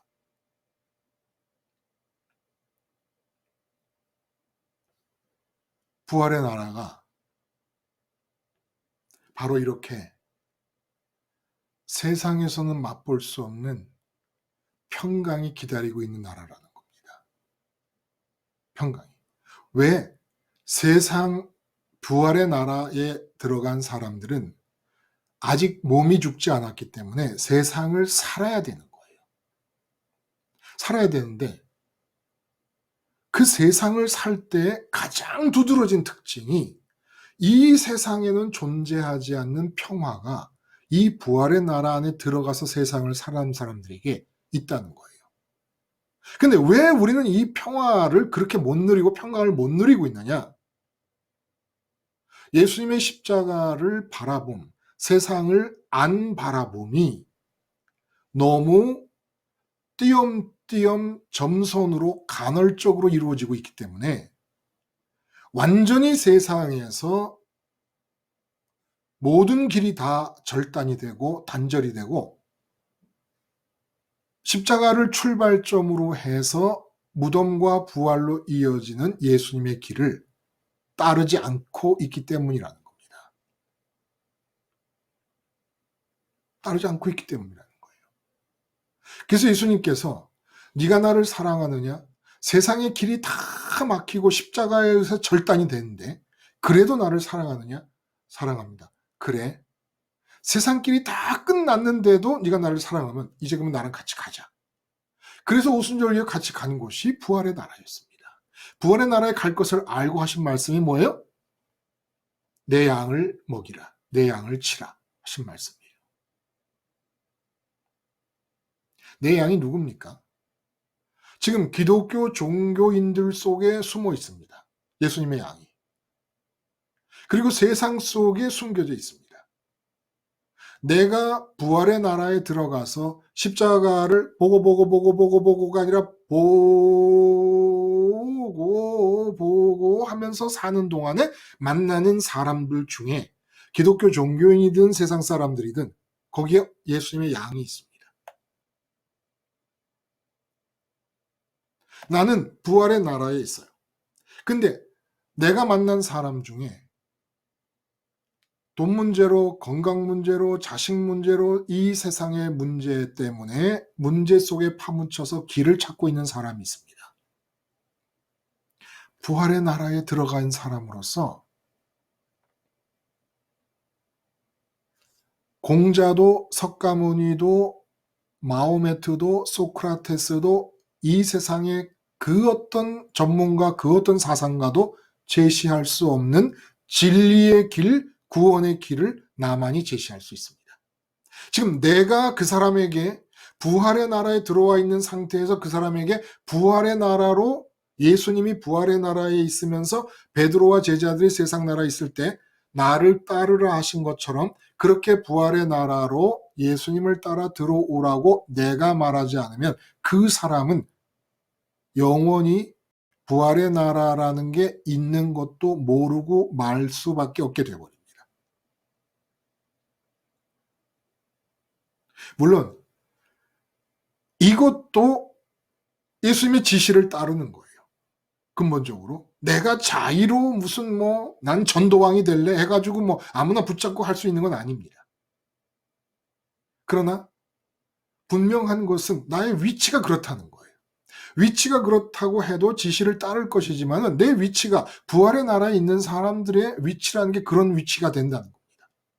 돈 문제에 어려워하고 있어요. 그러면 어떻게 이제는 그 사람을 끄집어낼 거예요? 내가 어떻게 말을 할 거예요?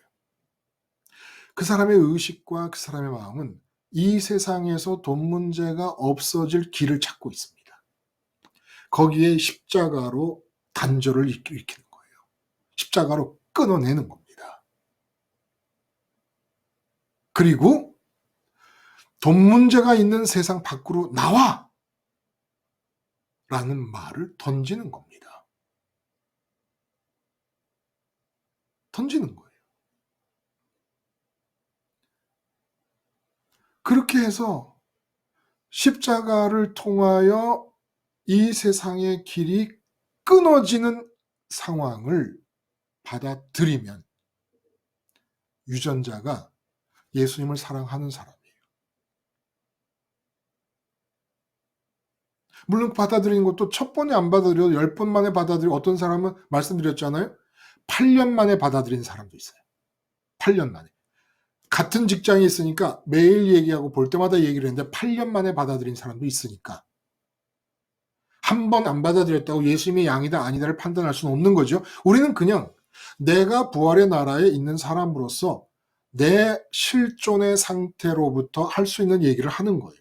근데 이 세상에 어떤 사람이 무슨 문제에 빠져 있더라도, 가령 청와대에 들어간 대통령이 고민에 빠져 있다. 그럼 제가 할 수 있는 말은 뭐냐?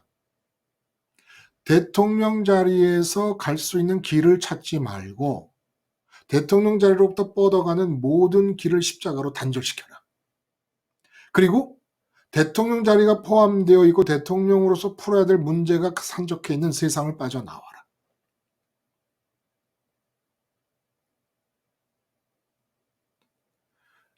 대통령 마음에 평강이 없으면 나라 안에도 평강이 없을 확률이 더 높아지지 않겠습니까? 평강의 정의가 뭐예요? 평강의 정의가. 평강은 세상을 살아가는 부활의 나라 사람들에게 주어지는 특징입니다. 부활 나라에서 머물며 세상을 사는 사람들이 좀 평강의 정의가 뭡니까? 세상에 속해 있는 이 몸이 어떤 상황에 주어져 있어도 부족함을 못 느끼는 상태가 평강입니다. 평강이에요. 몸이 어떤 상황에 있어도 내 의식과 마음이 부족을 못 느끼는 거예요. 평화라는 말이 뭐라 그랬죠, 여러분? 에이레네, 여기서 평강이 평화요. 에이레네라는 헬라어, 평화가 뭐죠? 같을 평자에 쌀 화자에 입구자. 모든 사람에게 쌀이 똑같이 들어가야 평화가 주어진다라는 게 평화예요. 응? 어느 쪽에는 많이 갖고 어떤 데는 적게 갖고 있으니까 싸움이 벌어지는 거잖아요. 그래서 누가 많이 갖고 있는 것이 탐나니까. 근데 모든 입으로 쌀이 똑같이 들어가요. 그게 평화라는 거예요. 평화가 뭡니까? 몸으로 만나는 어떤 내 삶의 영역의 어떤 부분을 봐도 내 의식과 마음에 모자람이 느껴지질 않는 거예요.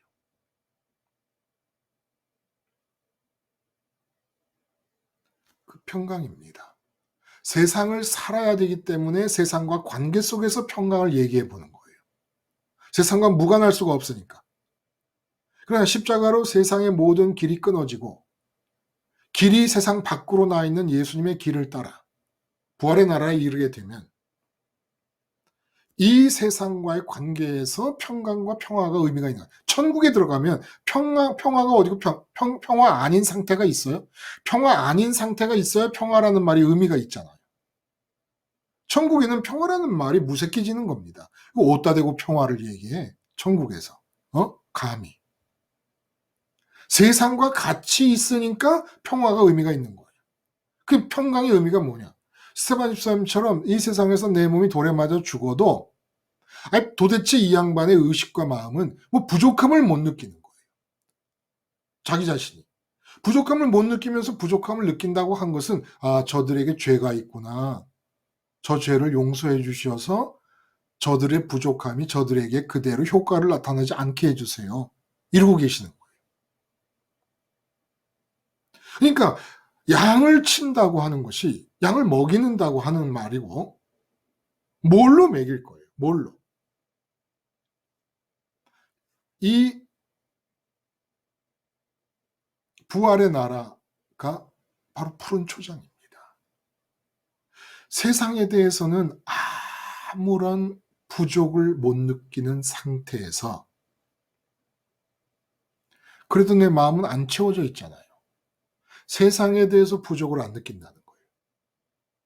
그러니까 세상이 줄 수 없는 거죠. 세상 안에 있으면 세상에 대해 부족을 안 느낄 수가 없죠. 하나님 크기의 마음이 세상 안에 있는 동안에 채워집니까? 근데 세상 밖으로 나와 놓으니까 세상에 대해 부족을 느끼지 않아. 그리고 하나님을 향해 구합니다. 이게 꼴이에요. 푸른 초장의 꼴이에요. 부활의 나라로 들어오지 않으면 하나님을 온전히 구할 수가 없어요. 내가 부활의 나라에 들어오지 않아서 세상에서 아직도 길을 가고 있는 중에 십자가는 띄엄띄엄 보고 그리고 보고 하는 그런 상황 속에서 하나님을 구한다. 이미 세상이 마음에 들어와 있는 상태에서는 하나님이 구해지지가 않습니다. 우리는 세상에서 내가 원하는 걸 주시는 하나님을 구하는 게 아니라 하나님 자신을 구하는 거예요. 하나님 자신만이 우리에게 꼴이 됩니다. 하나님 자신만이 우리의 꼴이 되는 거예요. 근데 이상한 것은 세상 것을 구하면 예수님께서 수가성 여인과의 대화 속에서 말씀하신 것처럼 세상 것을 구하고 얻는다고 하면 얻으면 얻을수록 또 목말라요. 근데 하나님은 구하기만 해도 벌써 채워지기 시작합니다. 여러분 한번 해보세요. 해보세요. 자, 이 모든 것이 양을 친다는 것과 연관을 지으면 어떻게 얘기될 수 있을까? 지금 내가 만나고 있는 사람이 어차피 그 사람은 양이에요. 양이든 양이 아니든 결판이 나야 될 사람이에요. 나는 지금 부활의 나라에 있으니까 내가 만나는 사람에게 먹여야 될 입장이 되는 것이고. 근데 어떻게 먹입니까? 내가 먼저 아는 거예요. 지금 이 사람이 돈 문제에 있으면 돈 문제는 이 사람의 현실이 아니에요. 부활의 나라가 현실인 겁니다. 그럼 이 사람이 돈 문제를 겪고 있는 이것은 현실이 아니면 뭘까요? 장기용님, 아주 장기용님 오늘 개 탔어요. 돈 문제로 허덕이고 있는 이 상황이 현실이 아니면 그건 뭐예요? 상황. 그러니까 현실은 내 문제로 내 것으로 느껴야 현실이 되는 거잖아요, 목사님. 네. 그러면은 사실은 돈 문제인데 잘 기억하고 계세요. 그 현실이라는 게 네, 사실 중에서 우리 네. 마음이 붙어버린 상황이 현실이 되는 거란 말이에요. 그렇죠? 네네네. 그런데 마음이 붙는 이유는 뭡니까? 마음은 공백으로 되어 있기 때문에 마음이 붙는다는 것은 붙은 대상으로부터 뭔가 마음 채움을 얻을 수 있을까 해가지고 붙는 거란 말이에요. 네. 그러면 돈 문제가 현실이어서는 안 되는데 돈 문제에 마음을 붙이고 마음 체험을 혹시 얻을 수 있을까 해가지고 거기서 구걸하고 있는 상태란 말이에요.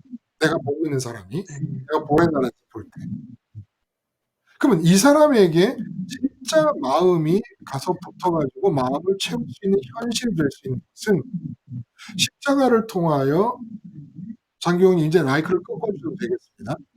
십자가를 통하여 부활의 나라로 들어와야 부활의 나라가 진짜 마음을 채울 수 있는 현실 되시는 천국과 하나님을 직통으로 구할 수 있는 장소가 되는 거예요. 그래서 부활의 나라에서만 내 의식과 마음이 하늘에 안침받도록 아버지가 있는 곳을 향해 갈 수가 있는 겁니다. 그러니까 부활의 나라라는 게 기준인 거예요. 이 부활의 나라로 세상 밖에 있는 부활의 나라에서 세상을 살고 있지 않는 상태면 우리의 의식과 마음이 아버지를 찾아 하늘로 올라가서 하늘에 안침받았다라는 말이 불가능한 겁니다. 부활의 나라로 들어와야 되는 거예요. 부활의 나라로. 근데 이 부활의 나라가 현실인 겁니다. 그러면 그 사람이 지금 돈 때문에 돈 문제에 휩싸여 있는 그것은 현실이 아니면 뭐냐는 겁니다. 현실과 마찬가지로 두 가지 글자로 하면 현장이에요. 현장. 현실은 내 마음이 채워지는 곳이 현실인 것이고, 현장은 주권자 아버지의 뜻이 이루어지는 곳이 현장입니다. 응? 근데 세상 모든 사람들, 내가 부활의 나라 안에 있으면서 만나는 사람들은 마음 채움을 위하여 현장을 현실로 착각을 하고 살고 있단 말이에요. 양을 먹이고 양을 친다는 게 무슨 뜻입니까? 진짜 현실을 가르쳐 주는 거예요. 그 사람의 마음을 채울 수 있는 진짜 현실을 가르쳐 주는 겁니다.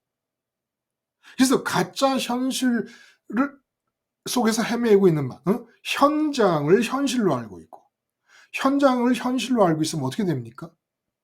현장이라는 것은 아버지의 주권이 와 닿고 있는 곳이다, 이런 의미예요. 아버지의 주권이 닿지 않는 곳이 없는 것입니다. 그러니까 이 세상 천하 만물은 모두가 다 하나님의 현장이에요. 하나님의 주권과 뜻이 와 닿아서 이루어져야 될 현장인 것이지, 인간의 마음을 채울 수 있는 채움거리가 있는 현실이 아닌 거예요. 현실은 하늘만이 현실, 천국만이 현실입니다. 근데 현실 속에 계신 하나님을 내가 진짜로 구할 수 있는, 마음과 뜻과 힘을 다해 사랑하고 구할 수 있는 자리가 부활의 자리란 말입니다. 그러니까 부활의 자리와 천국만이 현실인 거예요. 내 마음의 체험을 위할 수 있는 공간이라는 겁니다. 그래서 양을 친다는 것은 진짜 현실을 가르쳐 주는 거예요. 근데 우리가 십자가 생활을 한다고 하지만 이렇게 말씀을 들을 때는 하늘이 현실로 느껴졌다가, 직장 생활하고 가정에 들어가서 문제가 생기고 내 의식이 그 문제를 붙잡고 하다 보면은 또 현장이 현실이 되고, 그 현장에 비처럼 내려오고 빈틈없이 내려오고 있는 아버지 주권은 무시되고 내 주체성이 살아서 길을 찾게 되고 그 길을 가게 됩니다. 그래서 제가 아침마다 또 온라인 모임을 통하여 끊임없이 현장을 현실로 착각하고 있는 상태를 여러분에게서 일깨우기 위해서 이렇게 지금 목이 쉬라고 말씀을 드리고 있는 겁니다.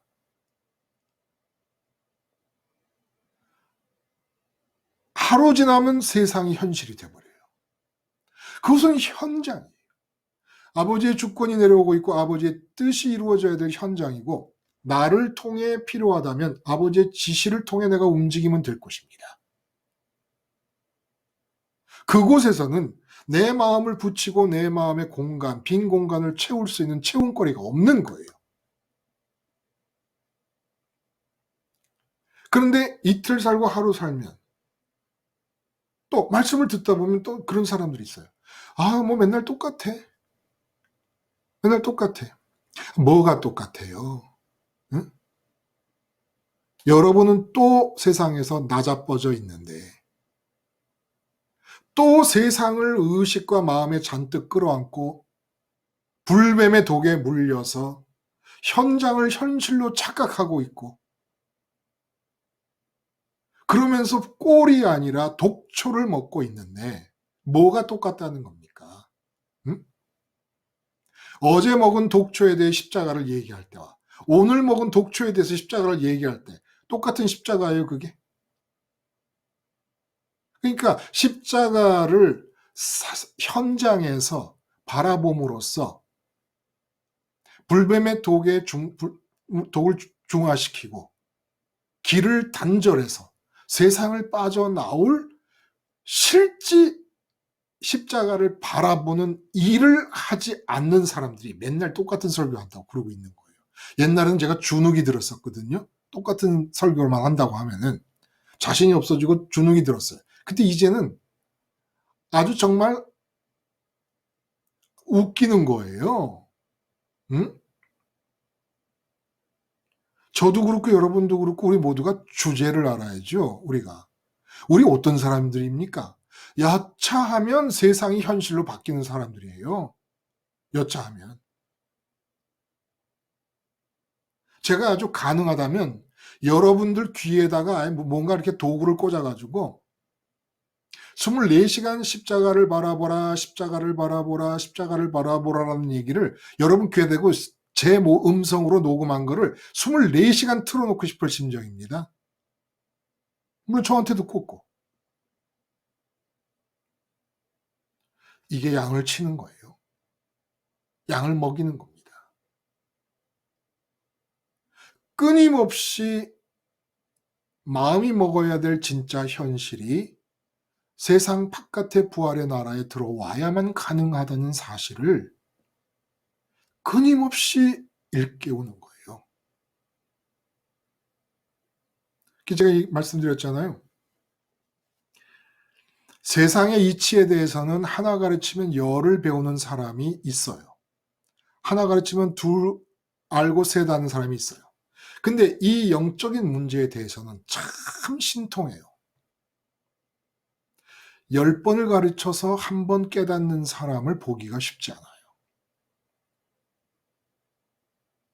3년 동안 하나님의 아들이 직접 가르쳐도 부활하신 예수님을 보는 이 상황에도 아무도 몰라요. 아직도. 아무도 몰라요. 그것을 일깨우고 반복하여 현실과 현장을 혼동하지 않게 하는 것이 양을 치는 것이라는 겁니다. 여러분도 마찬가지예요. 여러분이 만나는 사람들에 대해서 부활의 나라에서 평강을 누리면서 세상에 대해 아무 부족을 느끼지 못한다. 그렇다고 여러분들의 이 세상의 삶의 형편이 남부럽지 않을 만큼 대단한 무슨 그런 상황이 아닌 것이죠. 그래서 주어지는 게 평강이 아니라는 거예요. 부활의 나라에 들어가면 세상을 살아가는 동안에 세상에서는 얻을 수 없는 평강이 미국의 특산물처럼 부활나라의 특산물로서 주어지는 건데, 이것은 온전히 세상을 탈출하면, 세상을 탈출하는 예수님을 따르는 것, 예수님을 따른다는 것은 예수님의 십자가를 보면서 살아가는 것. 보고 집에 와서 내가 예수님 십자가 잊어버렸네. 그 보고 밥 먹고 얘기하는데 또 안 보고 있다가 자기 전에 보고. 이래 갖고는 빠져나갈 수가 없죠. 빠져나갈 수가 없죠. 예수님을 따라가는 게 아닙니다. 그냥 어느 지점에서 예수님을 잠깐 만났다가 계속 헤어지고 있는 거예요. 그러니까 세상을 따라가는 중에 잠깐 휴식하느라고 십자가를 바라보는 거예요. 세상 따라가기가 힘드니까, 세상만 줄고 따라가기가 힘드니까 세상에 대해 죽어라 하는 말씀도 가끔 한 번씩 들어서 휴식을 취하는 거예요. 그래서 십자가 말씀 들으면서 세상 안 따라가고 잠깐 쉬는 동안에 원기를 회복해가지고 그 다음날 또 세상 따라갑니다. 그리고 그 짝이 나는 거예요. 십자가 생활이라는 게 계속 십자가를 못 보면 바로 지금 이 사람 이런 상태가 되는 거예요. 세상 따라가기가 얼마나 힘들어요. 그러니까 세상 따라가지 말라니까 아이고 그래 잠깐 엎어진 김에 쉬어가자. 잠깐 쉬면은 그 다음에 또 세상 잊어버리고 있으면 원기가 생기거든. 그러면 또 세상 따라가. 그러니까 무슨 평강이 어쩌고 저쩌고 할 계제가 되느냐 이런 얘기입니다. 뭐 어려워요. 어차피 의식으로 보잖아요. 응? 주님께서 말씀하셨어요. 네가 원하지 않는 곳으로 남이 너를 띠띠고 데리고 갈 것이다. 그러나 너는 네 몸이 어떤 환경에 처하게 되고 어떤 상황을 네 인생의 역정으로 가게 되든지 넌 나를 따라라. 너 아무 상관이 없어. 응? 네 몸이 처하는 네 환경은 아무 상관이 없어. 왜 아무 상관이 없냐? 물샐 틈 없이 아버지의 주권이 임하고 있는 것이니까. 아무 상관이 없는 거야, 너하고는. 그리고 네가 움직여야 될 때가 되면 아버지가 지시를 주실 것이다. 너는 나를 따라라. 너는 제발 나를 따라라. 요한도 보지 말고 네 몸도 보지 말고 의식으로는 십자가만 바라봐라. 어차피 네 의식이 뭘 봐도 보고 있지 않냐? 응? 뭘 봐도 보잖아. 이왕 볼 거면 십자가를 봐. 세상 일은 안 봐도 돼. 아버지 주권이 물샐 틈 없이 내려오니까. 그럼 세상 일이 잘 됐어. 와, 잘 됐네. 아니, 그것도 보지 마. 잘못된다고 해도 보지 말고 잘 된다고 해도 보지 말고 십자가를 봐. 십자가를 보고 십자가가 철벽을 이룬 거예요. 주계장막이라고 그러고 뭐 철의 장막이라고 그러고 그러잖아요. 그런 것처럼 완전히 십자가 장막을 쳐가지고 세상에 대해서 안 보는 거야. 의식이 안 봐. 이렇게 완전히 안 봐야 부활의 나라로 들어갑니다. 왜냐하면 그게 죽음이기 때문에. 응? 그게 죽음이기 때문에. 띄엄띄엄 십자가를 보고 많이 세상을 보고 있으면 그냥 죽은 척 하는 거죠. 죽은 척 하는, 연기하는 거죠.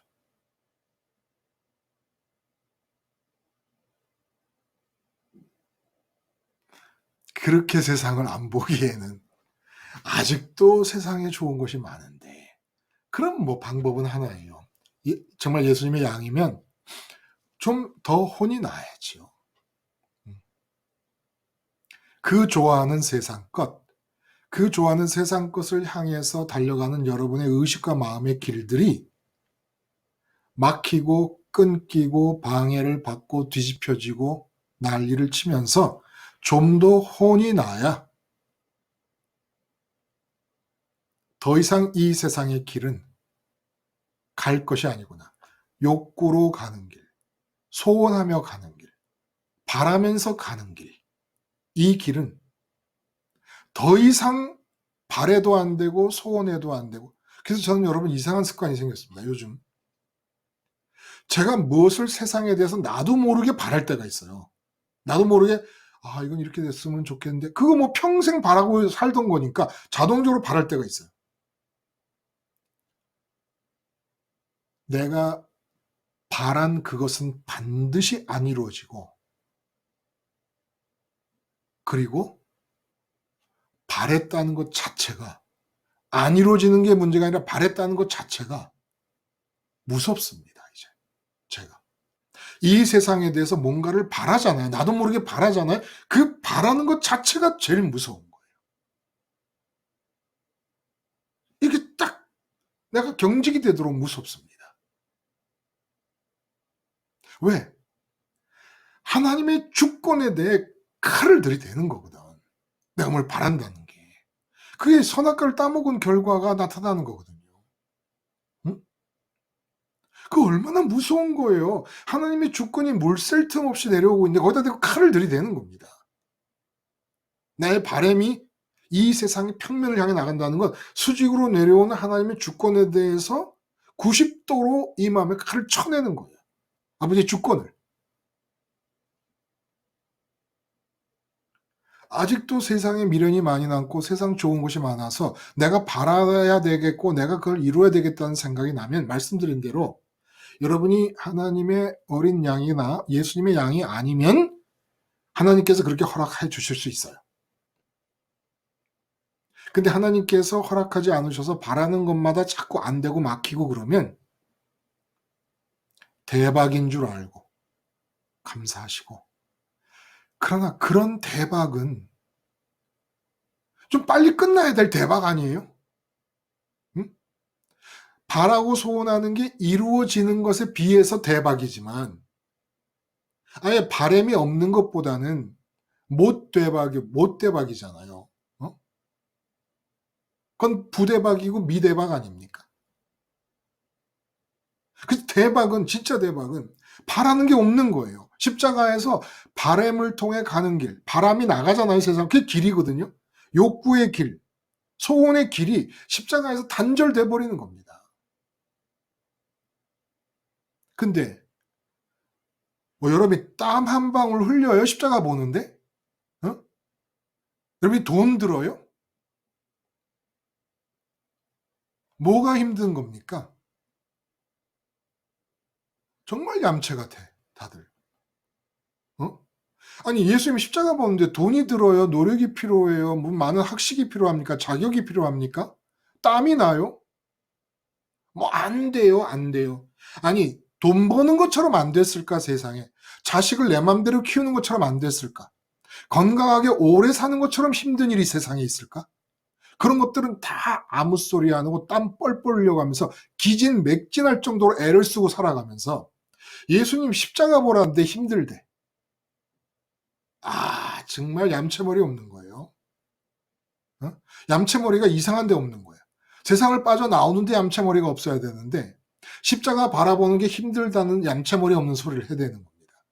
이 세상 일들에 대해 세상 길을 가는 곳에 대해서는 사람이 간이 녹아내리고 폐가 망가지고 신경성 때문에 위가 망가질 정도로 애를 쓰면서도 회복만 되면 또 그 길을 가려고 하면서 십자가 바라보는 것 하나를 하라는데 그냥 바라보는 걸 띄엄띄엄 하지 말고 쭉 바라보라는데 못하겠대. 힘들대. 똑같은 소리만 한대. 와, 이거 너무한 거예요. 응? 한번 여러분들이 양심 있고 얌체가 있으면 한번 생각을 해봐요. 그 어렵다는 말이 입에서 나와요?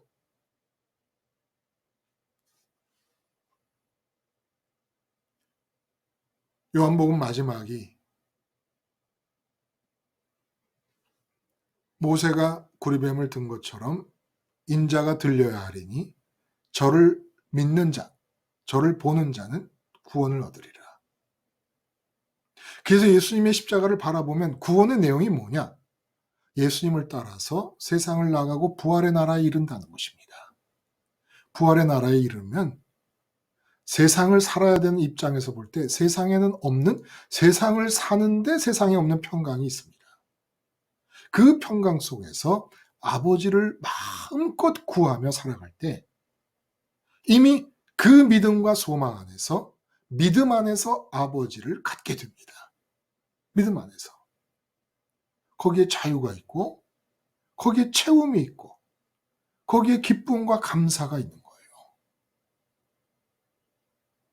여러분이 하면서 진땀 흘리며 했던 모든 일을 생각하며 십자가를 바라보세요. 십자가 바라보는 것처럼 여러분에게 수고와 노력과 애씀을 기대하지 않는 것이 세상에 어디 있습니까? 세상 모든 것들이 여러분들에게 기대하는 그 노력과 그 수고에 비하면 예수님이 당신의 몸을 십자가에서 죽이시면서 요구한 것은 너무 쉬운 일이에요. 띄엄띄엄 보지 말고 십자가 예수님을 계속 보며 서로 격려합시다. 십자가 봅시다. 십자가 봅시다. 그리고 세상 보지 맙시다. 그건 현장입니다. 현실을 봅시다. 나의 현실을 봅시다. 현장은 염려하지 마세요. 아버지의 주권이 물샐 틈 없이 내려옵니다. 이게 지금 여러분 처음 듣는 얘기입니까? 다 알고 있는 얘기예요. 근데 지금 저 왜 이렇게 2시간 동안 떠들고 있습니까? 이렇게 일깨워야 될 필요가 있기 때문에 이미 현장이 현실로 바뀌어 있고 세상의 길을 가고 있고 십자가로 인한 단절이 이루어지지 않고 있고 부활의 나라에 들어가기에는 요원한 상태로 또다시 멀어져 버렸기 때문에 양을 먹이는 일을 하는 것이죠. 어때요? 2시간 동안 좀 먹으셨습니까? 꼴을 같이 기도하시겠습니다. 하나님 아버지, 예수님을 십자가를 바라봄으로써 따를 수 있다는 것, 감사라는 말 말고 다른 언어를 주시면 좋겠습니다. 우리 모두가 다 예수님 십자가를 계속 볼 수 있게 은혜를 내려 주시옵소서. 그거 한 가지만 허락해 주시옵소서. 예수님의 이름으로 기도드리옵나이다. 아멘. 여러분 감사합니다. 또 다음 시간에 뵙겠습니다. 좋은 밤 되세요.